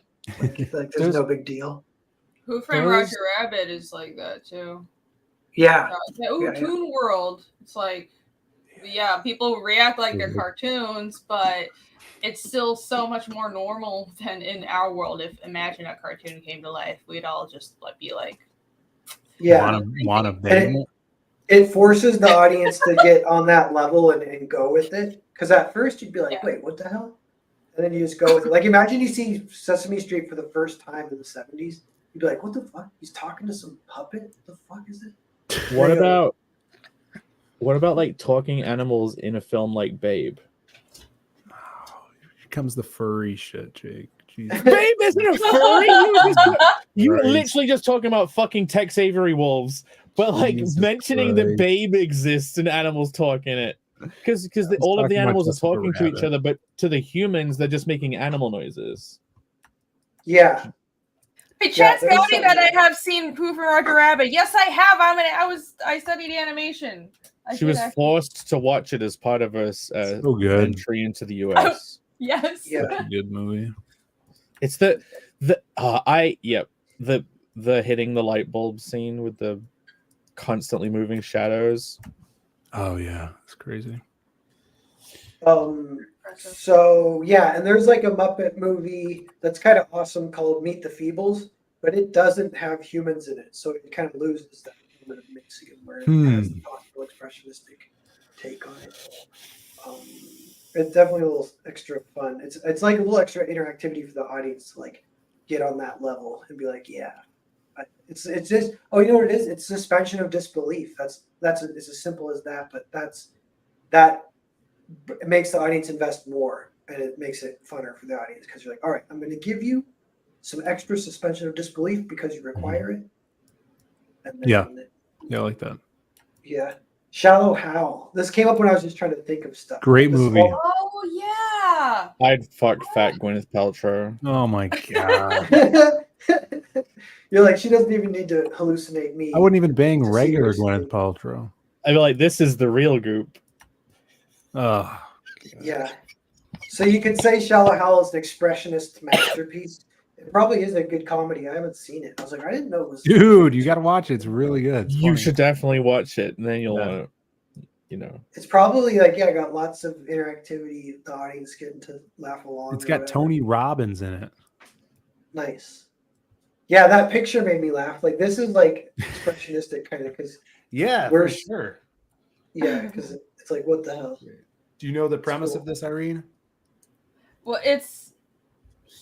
something happened. I don't know the premise of why, but he falls in love with this girl who he sees is super hot, but she is actually like 300 pounds. He becomes mentally ill, and then he then finds fat Gwyneth Paltrow attractive. Well, he's this super shallow guy that only goes out for hot chicks and is very he's an a-hole to them. And then he runs into Tony Robbins, who's the self-help guru, and he hypnotizes him basically to think ugly chick, to see the inner beauty in all women. You were going to say that differently at first. Yeah, and it just turns out that all these ugly chicks have really good personalities, and then he falls in love with this one. Which, funnily enough, it's a lie. It's another one of those embedded lies in all media. Oh yeah, all fat chicks are super nice. When or really like, a relationship or falling in love isn't just either, though. It's a combination of both. Even though the sentiment from this movie sounds like it's nice, but no, Jake's saying fat chicks are mean too. That's what he said. I'm saying sometimes ugly people are ugly on both the outside and the inside. Yeah. Heard it here first, Jake. Jake thinks that ugly people are ugly on the inside too. Sometimes, I'm saying sometimes, both things line up. Jake hates fat people. That I hate. Jake hates self. So one more Eraserhead. Like, that movie's kind of about him having anxiety about having a child. And we get to see the child as a monster. I think he sees it as a monster too, which means it's not expressionistic. But the expressionistic interpretation would be that the movie is showing us the deeper truth, and he isn't seeing that. So he's just looking at a regular baby and freaking out.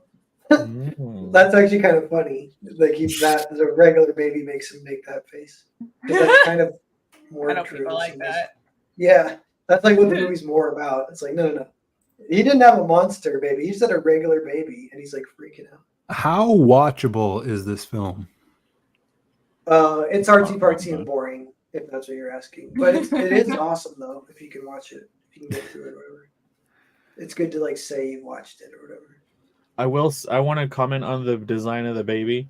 Part of why the concept itself is so, like, you feel it so weirdly, like, is because of how fragile the thing looks as well. Like, it looks like its neck is just born to be snapped. Like, you know what I mean? Like, there's no way that neck is not getting snapped within a day. By accident, of course. I keep getting these Eraserhead. Yeah, I keep getting these Instagram like reel suggestions of people in South America finding these tiny baby it was a sugar glider. It was a baby sugar glider which looked like a big jelly bean. It was super pink, and they're like, we want to know what this is. So we looked it up, and it turns out it's a sugar glider. And then we nursed it to fully grown, and then it's like, this squirrel thing or whatever. But it's so gross looking, and you could literally just swallow it. Oh! It's like baby hedgehogs. I got sent a video today on Twitter of like gross looking too. They're like little pink blobs. They're almost like they are like a jelly bean, right? And Did like they look like baby marsupials, like how kangaroos and or Yeah. even pandas when they're born. Oh, baby newborn pandas are like gross little blobs. But the hedgehogs have their spines when they're born, right? Sticking out of them? No. no? Okay, I'll show you. Do you want me to share the video? Sure. Oh, the poor little fucker! The poor I mean- little bastard! Just share the video. Well, I'm When sharing it. kangaroos are first born and they're still in the pouch, they're just like little blob nuggy things. That is like oh, so okay. weird. This is pretty much like day 1 hedgehog. This is like day 0. This is so this it's in this. I'm assuming this is warm water. I'm assuming they had a. It says this girl rescued a newborn hedgehog and raised it in her house. It's bullshit. She didn't find it outside. Like, she had a pet hedgehog already, and like it had a litter, and it discarded this one without eating it. Usually they would get eaten. She basically they went and picked it up before the mom decided to eat it. They look like jelly beans. That's why. Look how tiny the fucker is. There's no spines, and look, it's in hot water, and they're essentially resuscitating it right now. Like, you see how they're pushing on its hot. Yeah, that's the same shit I saw with this flying squirrel or whatever. Look at it. That's like trying to fucking bring it back to life. Oh my god. Like how it's like this lovey-dovey, like, oh, so sweet music, but it's actually a terrifying horrible. Look at it. The amount of work it would take to feed this little thing, too. They're going to the spines coming in. Like, the little shit. Look at it, little bastard. He's like, no, enough. I don't want to eat no more. Like, hurry up, grow already. Oh, he's becoming cute. That must be so much work. Mute the video so Narwhal doesn't get it. Oh, sorry. Yeah. Mute. Humans are also humans are also born kind of. It's so weird how some animals are born super premature. No. Is that even real? Yeah, that looks like a stuffed animal. That thing's It's wearing a knitted hat. Oh, it's wearing a hat. I couldn't see. I was like, that's not real, but it's moving. Yeah, but some animals, like hedgehogs and fucking humans, are born premature as shit, aren't we? At least you. Yeah, technically. Phil just apparated, looking like he does right now. Newborn humans are also like jelly beans. Anyways, how do we get here? Why are we talking about this? Came out of the womb fucking flexing. He said, ladies. What about one last expressionistic thing? Is Goofy versus Pluto? We can still have monkeys. What? Say that again? We can still have pet monkeys.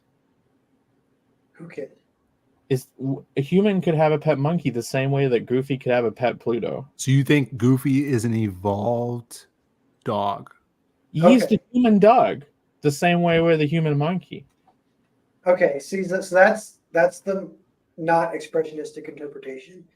The expressionistic interpretation is that he's a human who just likes dogs, and we never get to see his true form. We never see his human form? Oh, yeah. I thought you were going to say they're both dogs, but one of them is retarded and the other one thinks they're a person dog. That's a... I would just assume this is, it's a cartoon, so in cartoon world, there are more evolved versions of these animals. Different species. Mm-hmm. Yeah.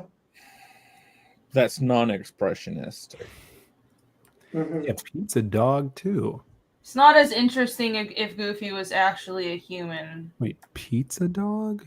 Oh, so it's like, wait, isn't there one with Garfield where Garfield's not really there? And it's just John talking to himself? Oh, you're thinking of Bill Murray. Oh yeah, Bill Murray.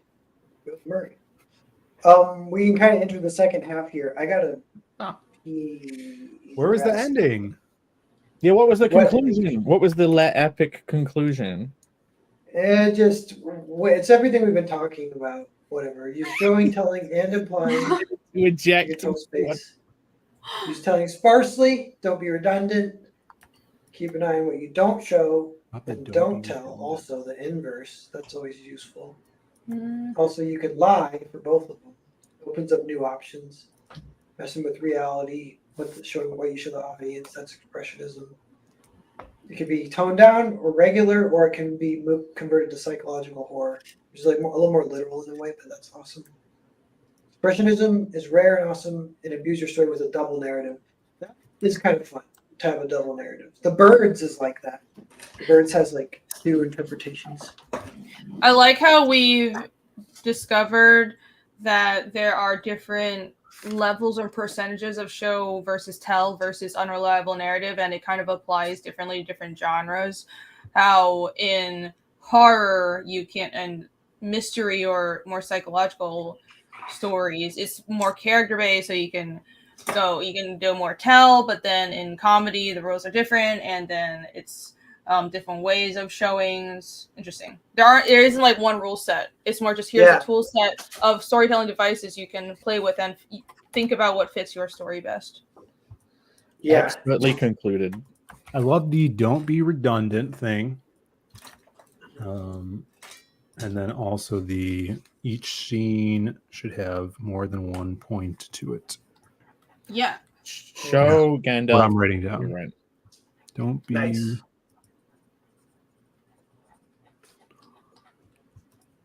Yeah, what happened to Gandalf in heaven? That's what we want to know. Yeah. He was up there trying to pay rent. I want that comic. Should have had a whole 4th book of just Gandalf in heaven trying to pay rent, work his way back. Riveting. Oh yeah, the campaign. It went up to 79. 3-3. Nice! 80. Yay! Yeah, I think everyone who's watching has backed it. Cool. Thank you, everybody. Yeah, we are promoting Grand Prix 2. This is an Earthbound story.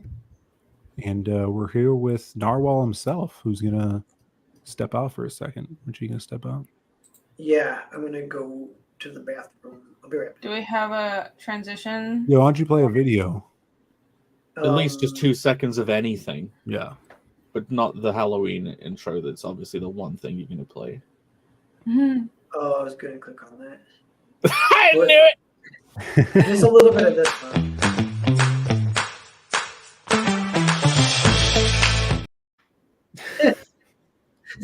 That works. Better than nothing. All right, we're in the second half, guys. You want to see what I'm doing?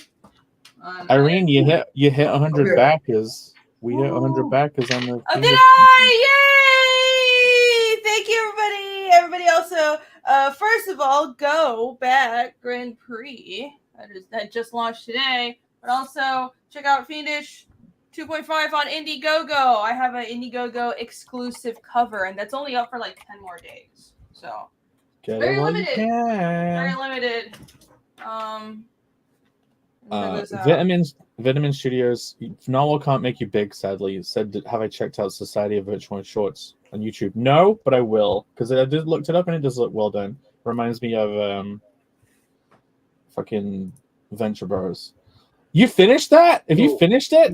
Venture. I'm not quite done. I need to touch it up. Go super close to this. Yeah, go close to the screen and then track it. That's kind of like going big. So is this the forever cover for 2.5? Yeah, this is a forever cover. The PMC. I have a few tweaks because I'm very nitpicky. I have to adjust some shadows. I have to white out some spots and add snow drifting over everything. But I'll be done tonight. I've been since wrapping up those colors. I mentioned, by the way, that I've been doing the recoloring of the pages, and the most recent one I'm very happy with. It does look good. I was like, why'd you want it? Jake was like, oh, once I'm done with all the pages, I want to go back and recolor the first few. I'm like, why? And then he recolored. I'm like, yes, this looks a lot better. Oh, you haven't seen the spread. I did both of them today. I did both pages on that spread today. Yeah, you haven't sent me the spread. I'll show you. I'm finishing up the last panel. But yeah, because the last I've been page looks really good. There's a lot of nuance to it, but it turned out really good. Because I've been wrapping those up, I've been thinking about, like, I got to get started on Carnal.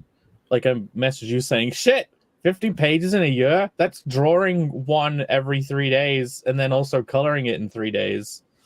Yeah, it's a lot of work. it's essentially 1 page a week, like Yeah. written, colored, and The fact that you're coloring it too is insane. lettering it. Every single thing. I'll do every single thing myself. That'd be great. Hopefully not editing it myself, because then I'd just miss every single spelling mistake. But I'm looking at. Okay, I've got. Oh my gosh, I'm hoping 1 page every 4 days on average, 4 to 5 days, and the only reason that's that long, which is not the actual. I can do a page in like 1 or 2 days, but I have so much other shit to do. So I'm like, okay, on an average schedule with all other stuff factored in, like other work and conventions, that's about right for getting a book done. So that would be like about a year a book for like a 60-page book. That's how I'm calculating Fiendish 3. It's still so long. Oh my god. It's one of those things where it'll fly by, but it's still so long. I wish I could work faster.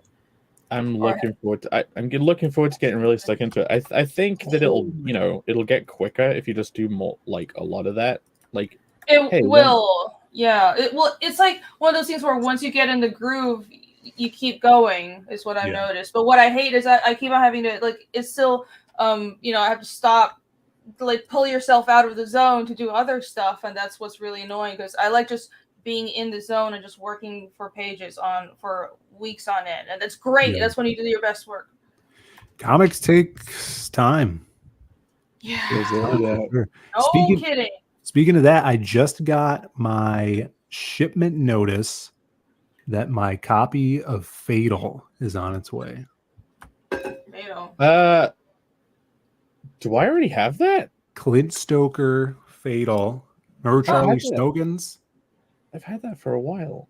So I got a sketch tier, I guess, and that's what. Oh, that makes sense. So yeah, you probably have yours already. Yeah, I got a head sketch, and that's a beautifully colored book. Speaking of colors, yeah, dude, I was super excited for that one. So I got that to look forward to. Fatal, yeah, comics take a while, guys. Yep. Long time. Yeah, I've been trying to think of. I want to pencil digitally, but then I'm like, I want to. The problem of having double page spreads on that you pencil digitally and then print on the paper, and like, would you trim the paper or something? Like, how much of it? Because I want to. I'm just wondering how to do double page spreads and print them and then stick them together, and like if. Well, cut it. Yeah, I would pencil it, wide ways, and then just cut the image in half in Photoshop and print one on one sheet and print the other one on the other sheet and ink it, right? And then tape them together and ink it. Yeah, in Clip Studio, I know this is probably really boring shoppy talk for the audience. In the Clip Studio, you can like have the page with the guides on it, but then you can have like a spread, and each side of the spread has its own guidelines on it too. Mm-hmm. Yeah, guys, I hate this shit. What's wrong with it? Is that Mobutrin? Garbage. This is Dr. P.H. Martin's Bleed Proof White that everybody keeps saying they use. So for like whiteout and stuff for comics. So I'm like, oh, I've been using just good old fashioned fucking matte acrylic forever. But I decided to buy a bottle of this because everybody says they use it. This is shit. Fucking hate it because it's too like thin. No, it's not too thin, but once you paint it, you can't go over it with inks, because if you go over it with inks, it just smudges or chips. Like, what's the point of having a whiteout if you can't draw over it? It's retarded. I'm just gonna. So, anyways, hate this shit. The end. Oh my god, I had to like rub it off and then repaint over it with acrylics because it was just smudging. It was horrible. Just don't make any mistakes ever. Well, it's not even mistake. I mean, you're gonna make mistakes, but I plan to white out stuff like snowflakes and shit. It's part of the plan. Anyways, yes, I do have a light in here, guys. I'm sorry. This is very disconcerting, I'm sure, but I'm trying to draw, so the light is on. Yeah, you need to look like you're hiding in your dark lair at all times. This is very weird. Bill has his blue Kuma lighting. I'm in the big glowy pink palace. Novel's in his rubber room. I put up the glow-in-the-dark skateboard deck thing right there. You can't tell it's glow in the dark because it's right next to a light. No, I think you can. I don't know. Maybe you can't. But Alex, if I do you shut have me with the back? if I shut all the Heavily- lights off, you'd be able to It's tell. heavily illuminated. I look at this thing. Look at the light flickering can't over see. here. No, you can. I know. Like, it just started doing this. I think it's on a mode that this is like the broken mode, and I don't know how to switch it. My sister got me like some of these for Christmas that are like old Simpsons VHS tapes that have LED lights in them, and you like have the box and you have the tape, and it's like you're supposed to put it on the. She got me this for her birthday. It's like the Halloween one, but they come with a remote to change the color and mode of the light, and I think that all of those remotes are like the same. They're like universal. If you have one of those remotes, it'll just work for everything. So I think I accidentally pressed a button on one of those remotes and it switched this phase on this thing. And now I don't know where the remotes are because I've lost them. So it's stuck on broken mode and I hate it. It's a fucking stupid thing. It looks stupid. Alex, you already have 900 backers, Narwhal? No. That's how Fund My Comic works. The numbers are like maybe site-wide even. So it's like Fund My Comic has had 10,000 backers total. Maybe. Oh, Something like that. Yeah. You don't get 9,000. back in numbers. I'm up to 80, which is great. Thank you, everyone. You know what? If you share my screen as well, I actually lied and I didn't stop modeling, and I did actually do his muddy feet during the stream with little leaves on it.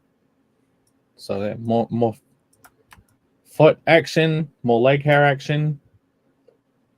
No, all right. Is that what he is? More That like mud? a special outfit, or does he always look like that? He's always got muddy feet.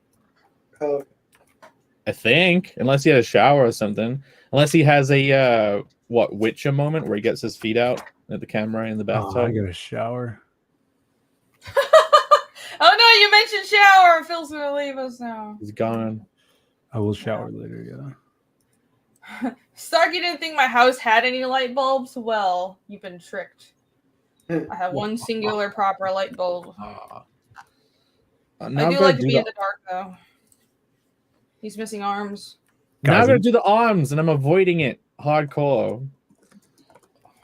What do you have against arms? Why are you discriminating? It's just hard to start any new thing. You just want to drag your feet and polish to the stuff that's already there.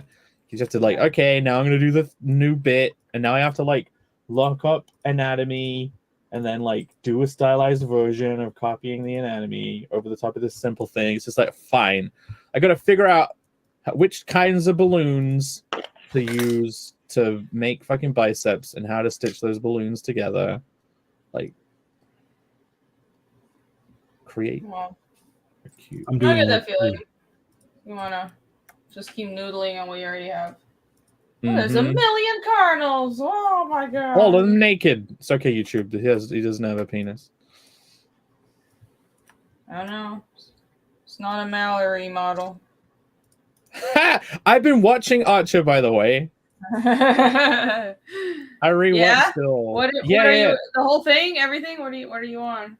I went in at like maybe season 4 and went all the way up to the one that Amazon has. So it's the one where Lana reveals that it's Archer's baby. Oh boy. But it made me Yeah, that that's moment actually made me tear up a little bit.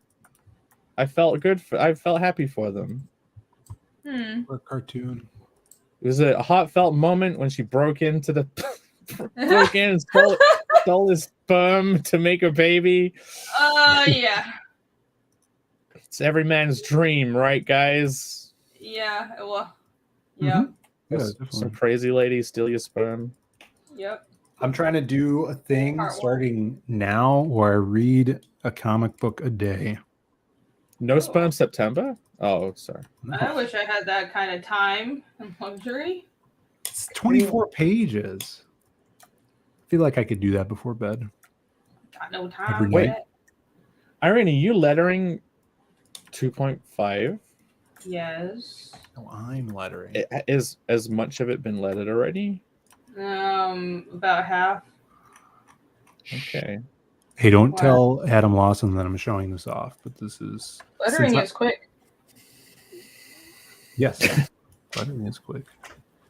But since I'm just waiting on print file stuff now from the printer proofs, I'm going ahead and started lettering the next book, The Lost Pages Kill Journal crossover. Look at thick jazz here. Is that a page from the crossover? Yes, it is. Yeah, this is page 4 from the crossover. Nice. Intro to Crimstone here. So I just loaded that up. So I'm doing like a couple pages a night.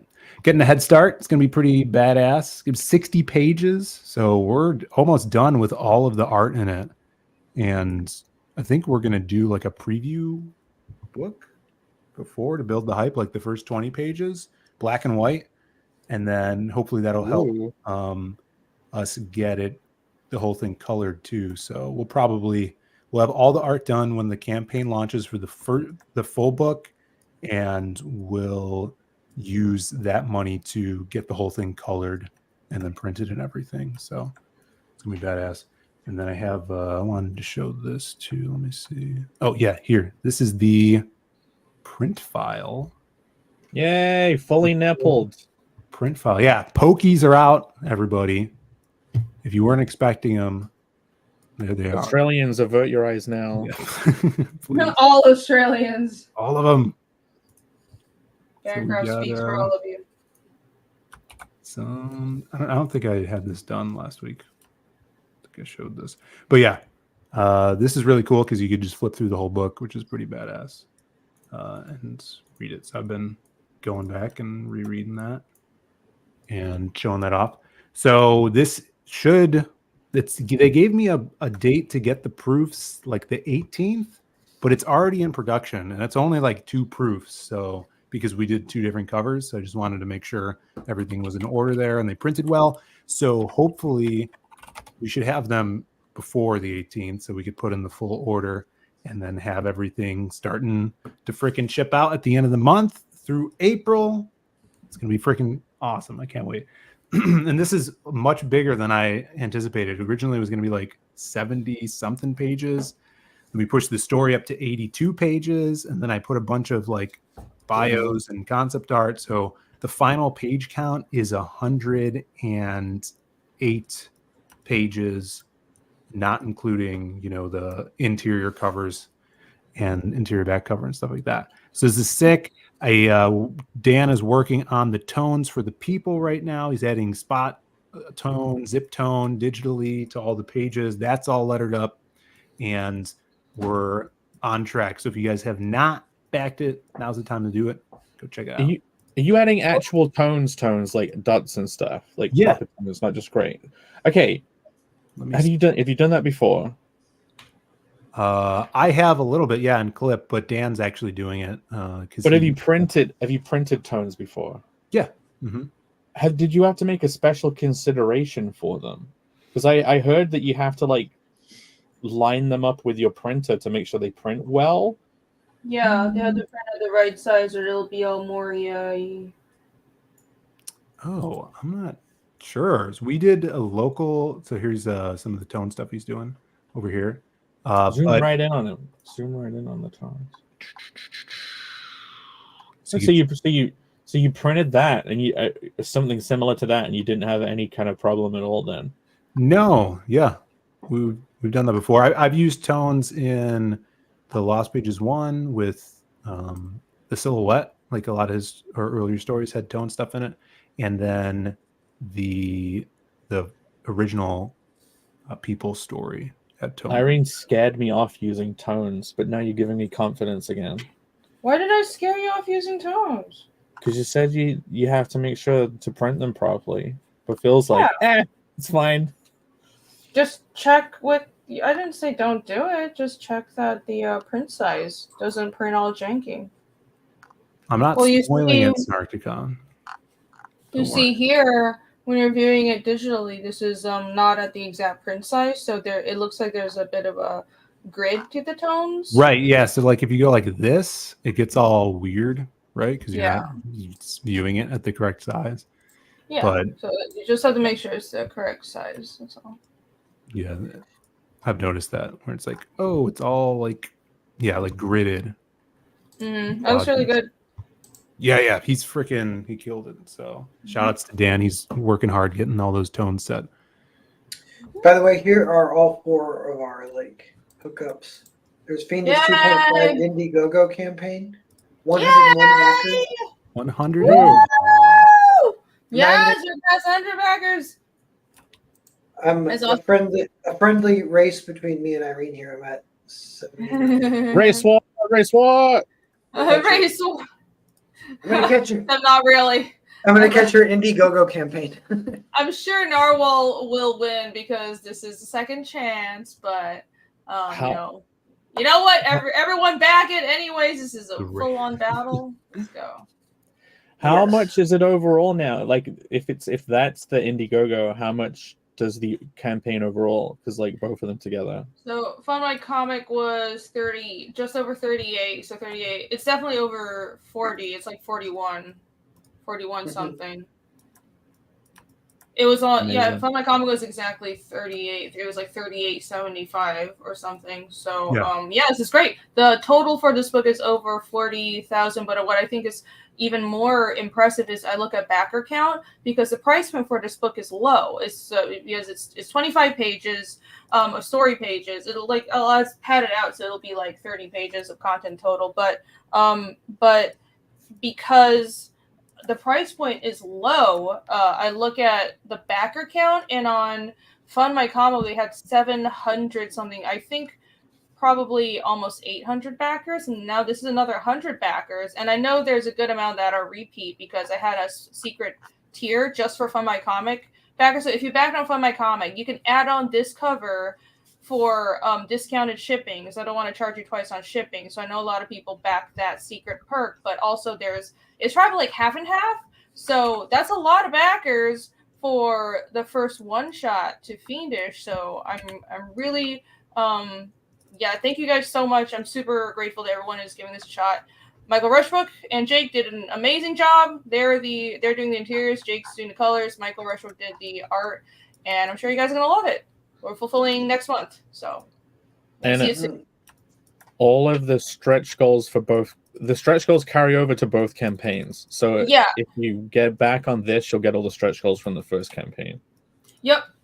The stretch goals right now, I need to set more because I was like, we hit 40,000. I'm like, oh shit, I wasn't expecting that. I didn't even have a stretch goal set. But right now, it's a bunch of, there's 2 mini prints and 2 trading cards already. And I'm trying to think of another stretch goal. Probably I'll add something in the book now. So if we can hit, I think 42, I'll set it for 42 or 43, whatever is the next like $1,000 increment. I'll add more extra content in the book. Yeah. Nice. Check it out. And it's only up for 9 days. It's a quick lightning campaign. Lost Pages 3, and you were just giving us that update. Feel like it's gonna fulfill soon, right? Yeah. We have all the boxes and everything is either at the printer or being worked on for print. The last thing that's actually being worked on is those tones for the people. That story's completely done. It's all pre-lettered. I lettered that up already, and he's just going in, taking the clip files, adding those digital dots.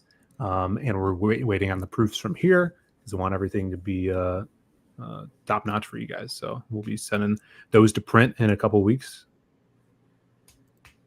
Nice. Cool. Yep. Quick turnarounds. Yay. Yes. Connell the Barbarian. If you're not signed up, why not? You should be. Earlier on, I was showing you like a model I've been doing. You can even see the arms. If you switch super quick, you can see the progress I made on his arm already. The arms muddy as well? No, but look, I'm just like putting some simple shapes together. I never really done a muscular arm before, so I'm like, okay, how the fuck does this work? But yeah, so this disgusting. This it's gonna look disgusting at this point. That's what it looks like. Make it pink and strip all your skin off. I guess it's something like that if you're pretty as awesome. buff as Connell. But yeah, you can go to this. This is a reference model I'm making because I'm going to be starting drawing the comic soon. I've wrapping up colors on Fiendish 2.5, and I'm gonna get it all drawn for when the launch. in Cocktober 1st. And then when it's launched, I'll be coloring it. God. Man, I'm going to do everything. It's going to be insane. But yeah, anyway. Carnal Barbarian is like a comedic fantasy adventure starring the titular character Carnal. And you can switch back to the sign-up page. As he inserts himself into yet another adventure. And yes, this will be part 1 of the first 3, which will make the first story. The first story is called A Bad Case of Crabs. And yeah, part 1 is where you discover what Connell's mystery power is that no one knows what it is. A very blue, glowy, vascular power. But yeah, go and sign up. So I'll give you updates and you'll know when it goes live. And even if you back, you'll get like a special trading card drawn by Irene herself, which will be amazing. You need to do the stats for that. That'll be fine. The hedgehog. Yeah, I have to set it out. But well, you can do it now. Yeah, you can do it yourself. Yeah, now I know how stats work. Yay! But yes, go sign up. It's daunting, exciting, scary to be doing this, but yeah, I can't wait. It's gonna be fucking awesome. I can't wait to start inking. Like I'm even thinking of how I want to ink it. Like I want to brush ink it with fine liners mixed in, the micron pens. But whatever, that's just shop stuff. But yeah, check it out. Do it. Nice. It's fun book. As soon as you finish coloring Fiendish 2.5. I've been reading the script again, by the way, and like there's a bunch of jokes that kind of got like cut out whilst thumbnailing it over and over again, and I'm like, I'm gonna put some of these back in that were just in the script. That's funny. 80. No puppies died. 80. We did it. Nice. No puppies, kitties, number. or angels. We did it, boys. Darth Vader ain't choking a dog today. We saved the world. Yeah, don't make Darth Vader choke a bitch. Back Grand Prix now to save the world, everybody. So I think it's been 10 backers this stream, which is nice. Good number. Thanks, everyone. Yeah, it's really good. That's good. Nice. That's the narwhal nuzzle. The nuge. The nudge? Oh, yeah, the nuge. Why is it not nudge? Just nuzzle. That's weird. Well, I just made that up. Phil wanted to imagine him nuzzling. Yeah. It's okay. We've all been there.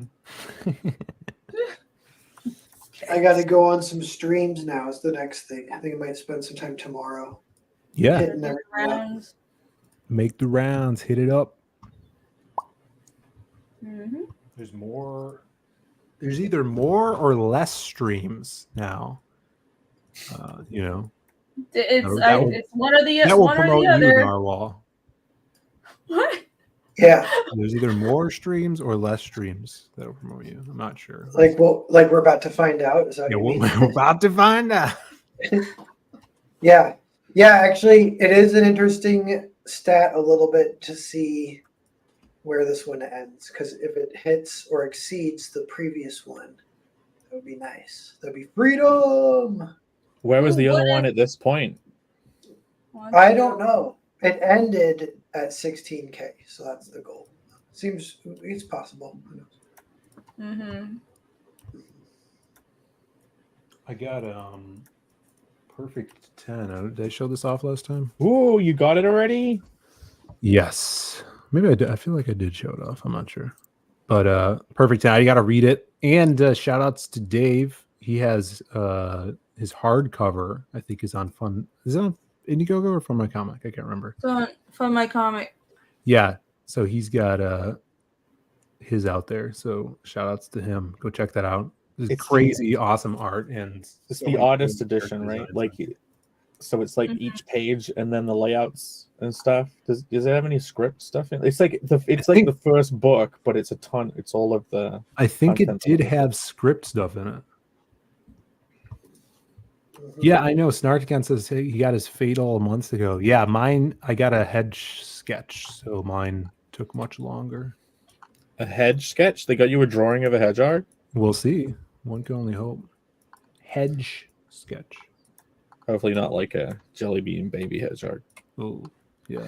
That's that tiny hedgehog we showed earlier. That's the hedgehog that's in my dream where I woke up crying because no one would give me any money to take it to the vets. That I found it walking alone in the rain in the high street. Oh my gosh! And I went into the bank and I was trying to tell them to give me money so I could like save the hedgehog, and they wouldn't give me money. And I woke up. I literally woke up with tears in my eyes. Well, Jay got his poor Little hedgehog. anecdotes. Very masculine tears. Yeah. Very. It's okay. So it's okay to shed masculine tears for little animals. Good. More masculine.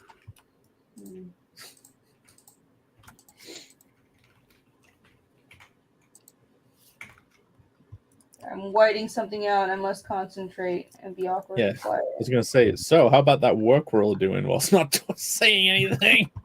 Yeah, this is a work. I would show it. I have a lot of work to do. I know. I'm just saying. So I'm doing work. Do that work. It's not even funny how much shit I have to do. It's I have to get this cover done and like before we go to print, which I'm working on it now. But I also owe work to other people. Oof, man, it's crazy. But yeah, I'm trying to So what I'm working on now, in case, hold on, I'll hold it up in a second. It's the permanent cover for 2.5, and I'm just gonna get it printed. So what I'm doing is I'm gonna do a gigantic print run of 1, 2, and 2.5 all at once. And it's not done yet. It looks done, but it's not done yet. I have to add some details. But it'll so I'm printing. I have to get this colored up, and then I'm printing it along with number 1 and 2, the permanent covers for 1 and 2, and which those are already in pre-press because I'm getting the pre-press for that done first.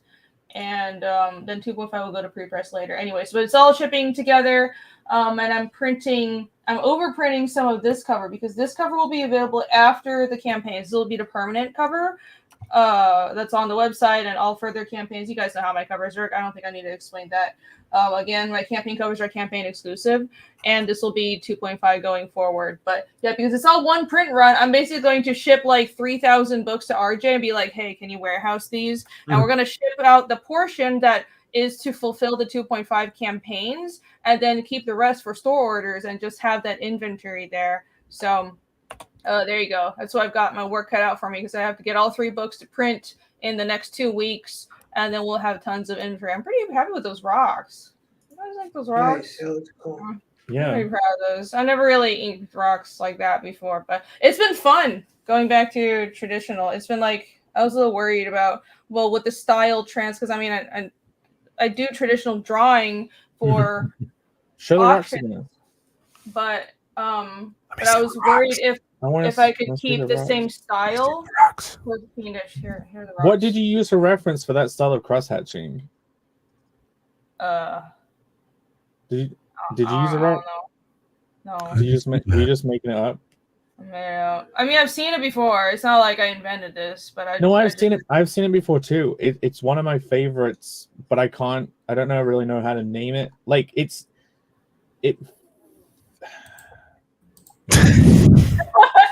Just suddenly narwhal. I hit the wrong button. The lines are really defined, but it's still really impressionistic. You know what I mean? Because of how they overlap. It's just a brush. I actually wasn't thinking of overlapping. So, okay, when I penciled it, can I show the pencils? The pencils are underneath here. So when I penciled it, it was one style. Then I inked it, and I was like, oh, there's a different style. Hold on. Let me separate it. Hold on. Let me guys show you. Watch this. This is how I've been working. Guy in his room just associates when she draws. Go do it. What do She you mean? falls asleep. She falls asleep and keeps drawing, and then wakes up and she drew like a random fucking chicken thing. No, wait. Yeah, you just black out whilst awake. Oh, I have started dreaming when I was really tired and drawing. Okay, guys, here are my pencils underneath because I digitally penciled and I just lightbox it.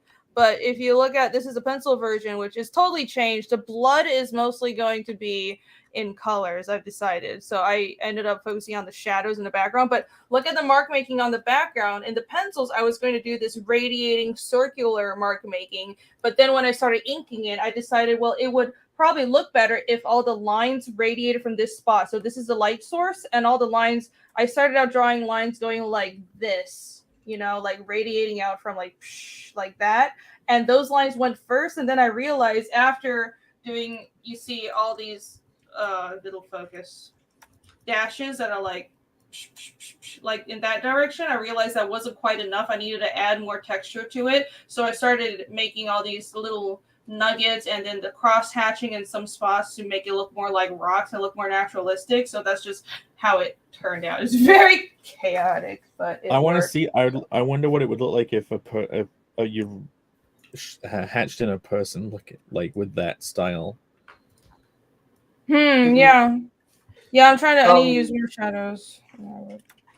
Let me read this super chat real fast. Angela Curry says, Narwhal, this is Grand Prix 2, but isn't it technically Earthbound 4? Explain yourself. You know what, actually? It's if each trade is like 1, 2, 3, 4, 5, and it's going to eventually be like 9. So Earthbound 1 and 2 already came out. And then this Grand Prix, which it isn't compiled in a trade yet. So the issues 1, 2, and 3 will make one trade. That will actually be Earthbound 5. And Earthbound 3 and 4 have been written, but will never come out. They're called the Gaps. Those are like top secret. So it's kind of like Star Wars. It's kind of a weird release order. They really never come out. Hi, Angela. They'll come out in like a couple of years or so. Okay. Hello. And you can read them in order, or you can read them in release order. It's like 2 options, kind of. Okay. Cool. Yeah. Nice and interchangeable. Where's Camel Moon? He's been in the chat the whole Usually time. comes in and says hi. Hey, Angela's back to her real name. Yeah, I saw that. It's good. Don't point it out. She'll change it back. I jinxed it now. She's gonna change it back to Tay.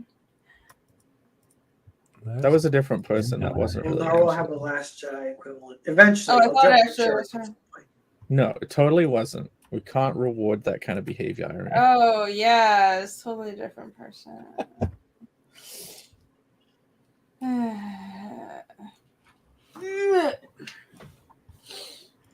Yeah, I got my work cut out for me to finish that cover. Then I have somebody else's cover that's overdue. Fuck my life. If you want to show something, you can share my modeling. I am working away. I'll just share something digitally so it's not people can actually see something. I guess this is a work stream now. Work stream.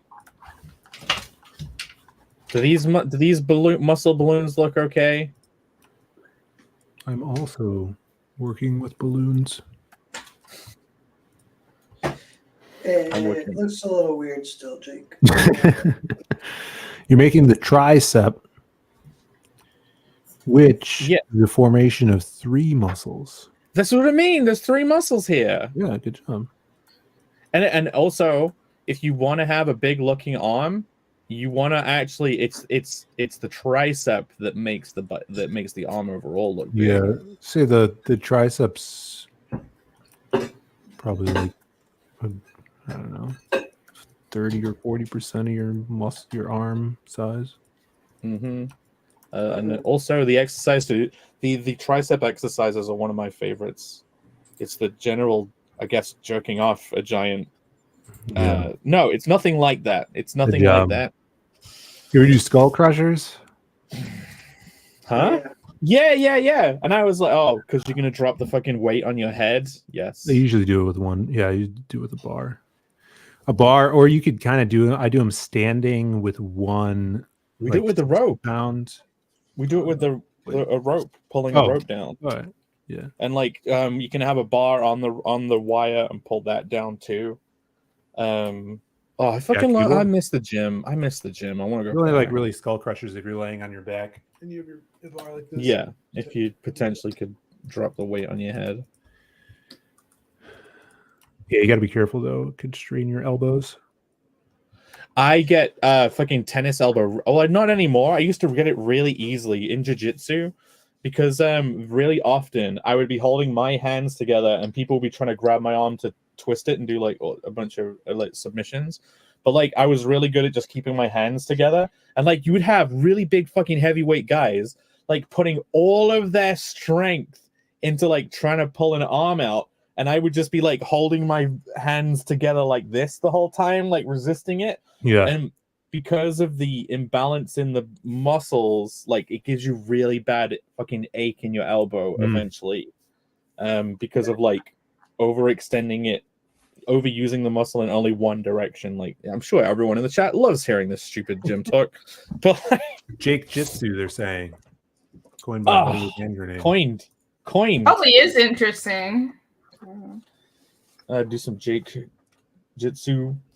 But yeah, oh man, I went back to jiu-jitsu, and there's one of my favorite submissions, and I don't know what it's called because I never remember the names.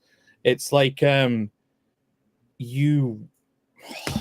even remember it, but I remembered it, and I got someone in it like a couple of times, and I was really fucking proud. But it's like you use their own arm. I can't describe it. Sorry guys, I'm a retard. I'll try looking it up. You like use their own arm to triangle themselves, and you're pretty much like pushing your head into their arm whilst their arm is going into their own throat, but you're like pulling the arm from the other side.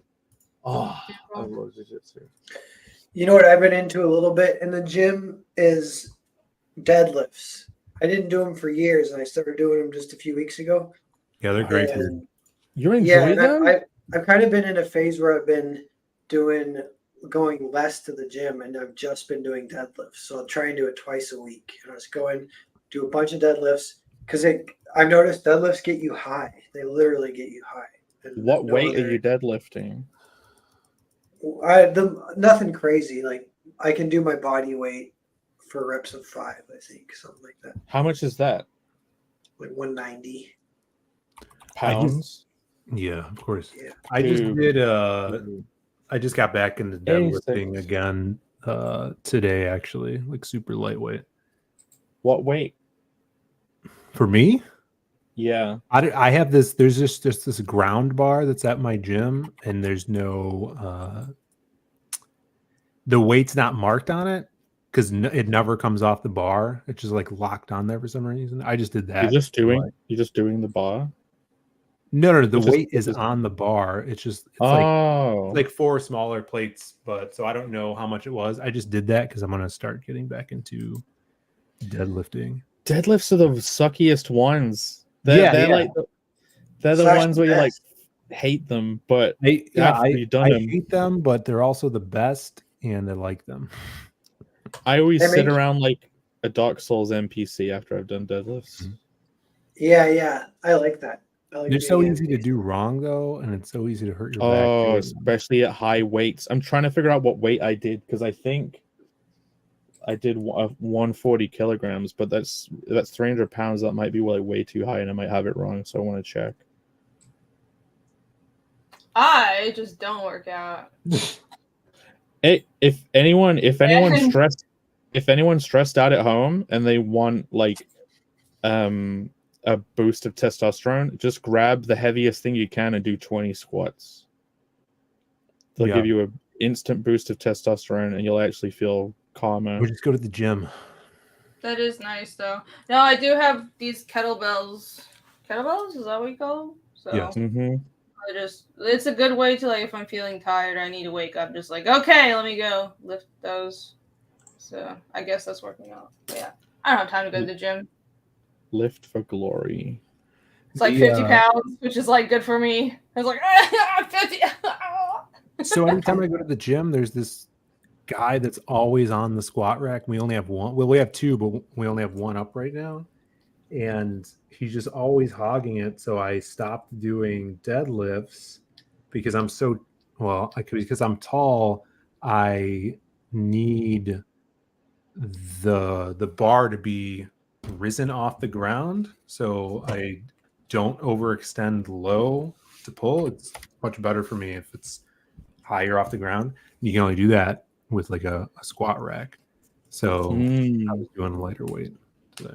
Okay, the last heaviest weight I did on was 210 pounds deadlifts. Yeah. And it's like after you do those, oh my fucking god, you don't even want to be alive anymore. The best. I love the 2 days after leg day. It's amazing.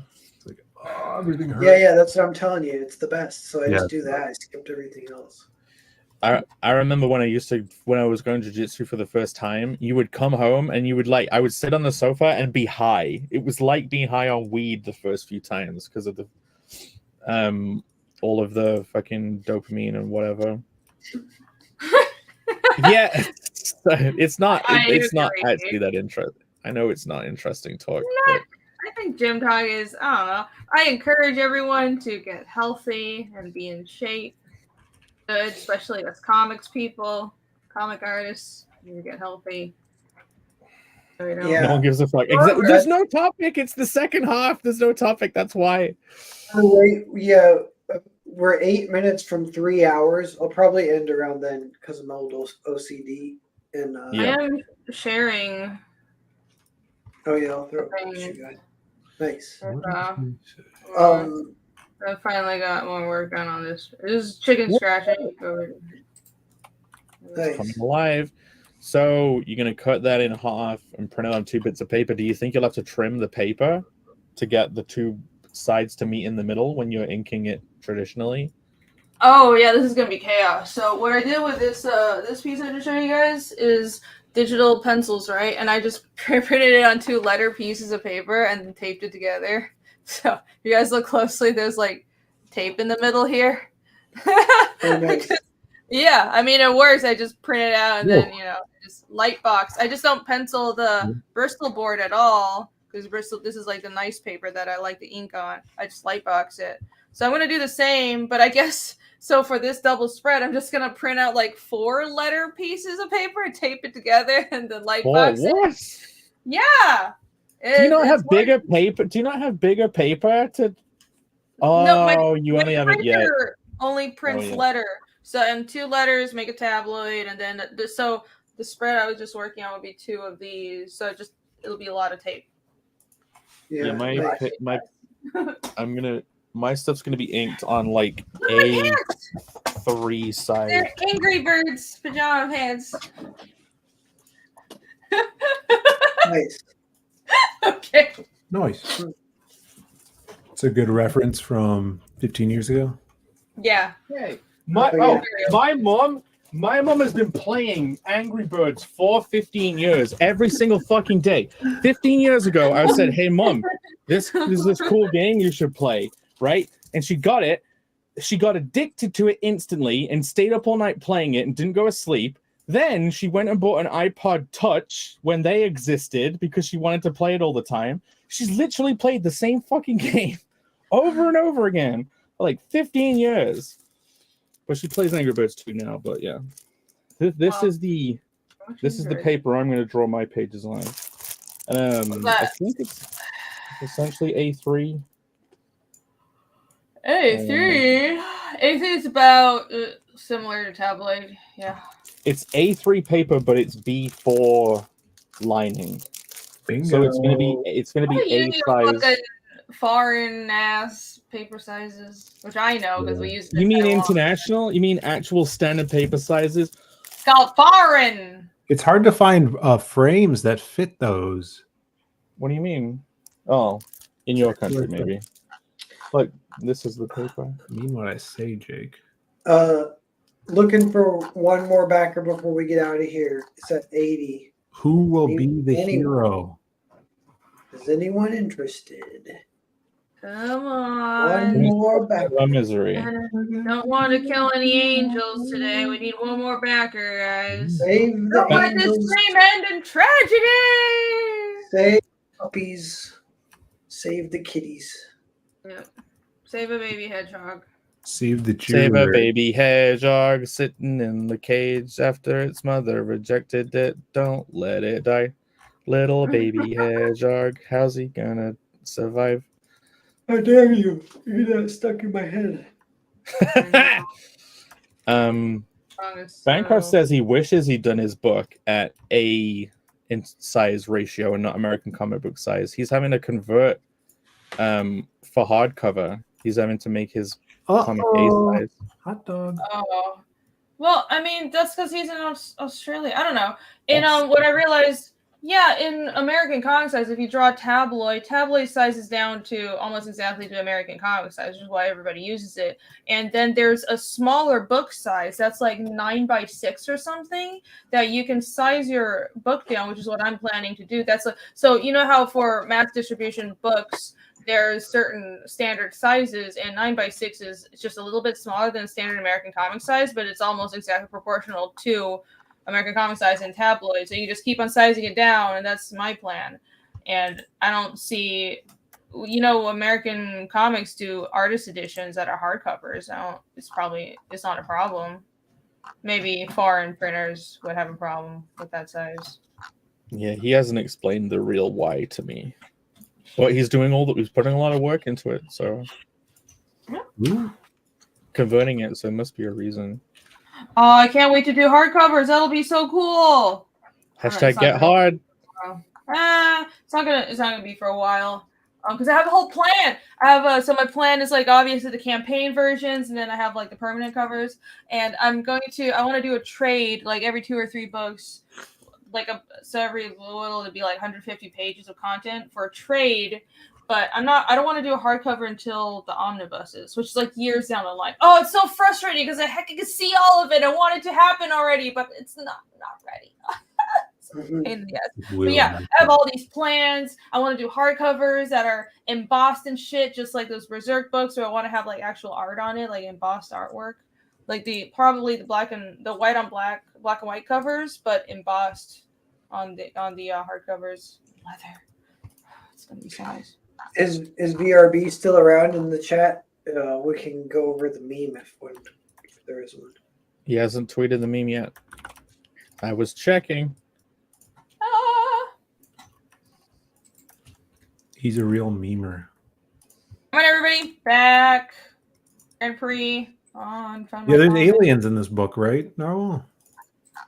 And furries. Yeah, everyone's kind of aliens, basically. I saw some blue chick or something. Earth isn't too much purple? of a thing anymore. They're off Earth. They're no longer earthbound. Yeah, but their souls may or may not be earthbound. Because that's a question of where your soul goes when you die. Jake, where is fancy bread? In the heart or in the head? Fancy bread? Is that like when you put sugar sprinkles on bread as a sandwich? So like fairy bread? That's fairy bread. That would be in the tummy. We'll go with hot. In the heart? Does that mean I'm gay? Yes. Sure, Barry. Hey, the memes here. Jake, do you want to download it and screen share? Sure, okay. Ask and you shall receive is how the meme came into being. No, the meme's ready?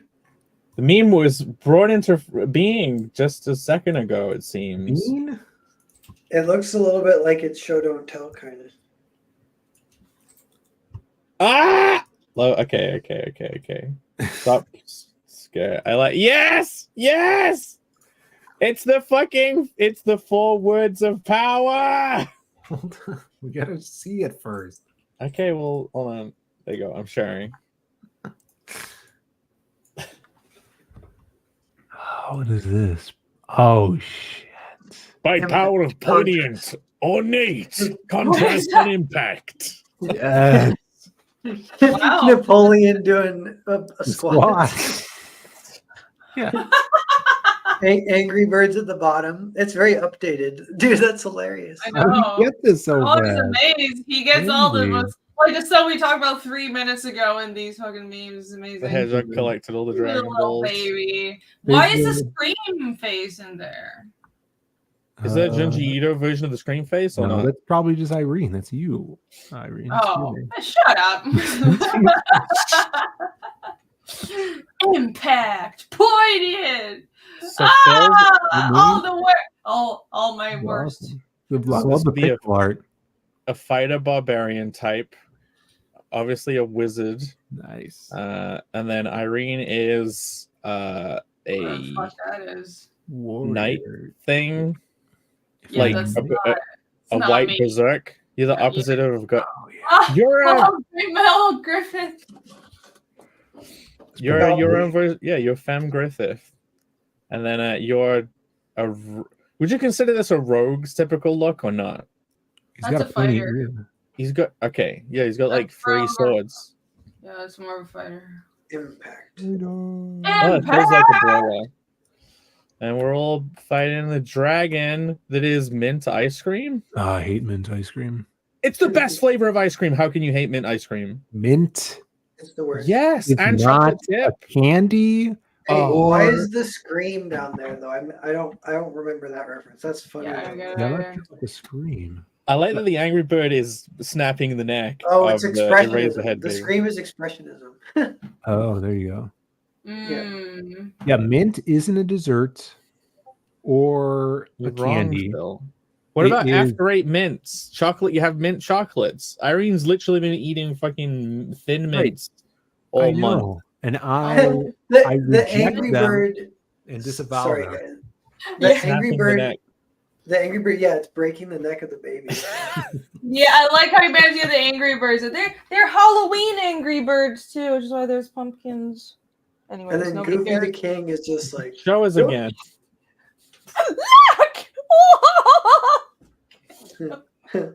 Yeah. Nobody cares.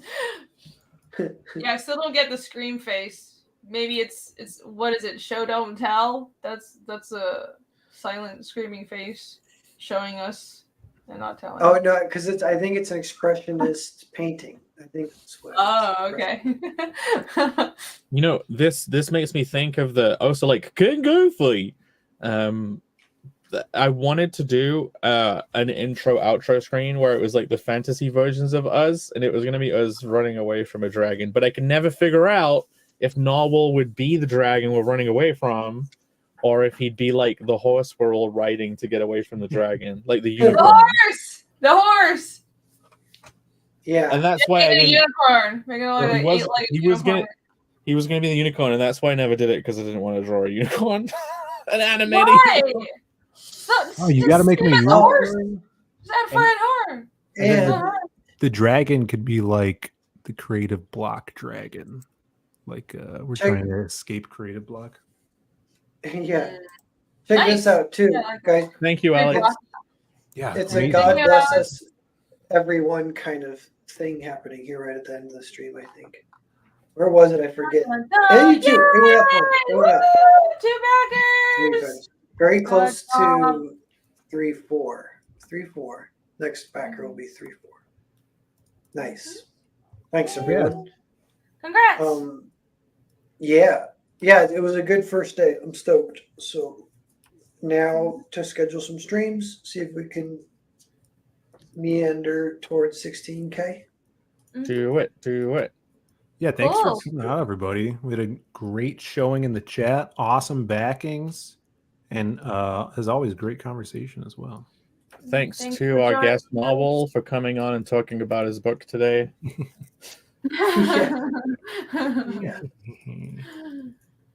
nice. Cool. Thank you, everyone back. And Fiendish 2.5, The Lost Yes. Pages 3, Carnal Comic, everyone. Sign up. BlueDickAxe.com. Alex is hitting it with the links here if anyone's interested. Thank you guys. Yeah, tomorrow I'll be Watching this later. streaming for the Diaz Brothers show, same time. What is that at 7:30 Eastern time? You doing a stream tomorrow night, Irene? Yeah, my show with Allie. It should be. Wait, is it? No, we did it last week technically. guys did it last So no stream. My next stream will be Sunday. Sunday draw stream will happen this week. I will not skip again. So Oh. see you on Sunday. We're gonna have Donald DeLay come on tomorrow with the Diaz Brothers stream at the. Are you? Yeah, to talk That's about awesome. his book probably the last half hour of the show. So definitely be there for that.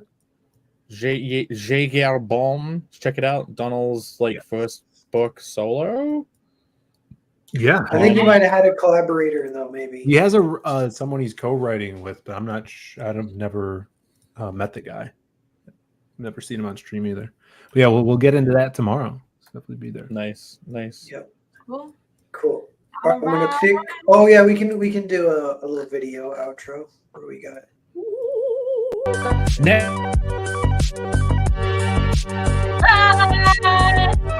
Until next week. My Hopefully. channel next week on my channel. Next week.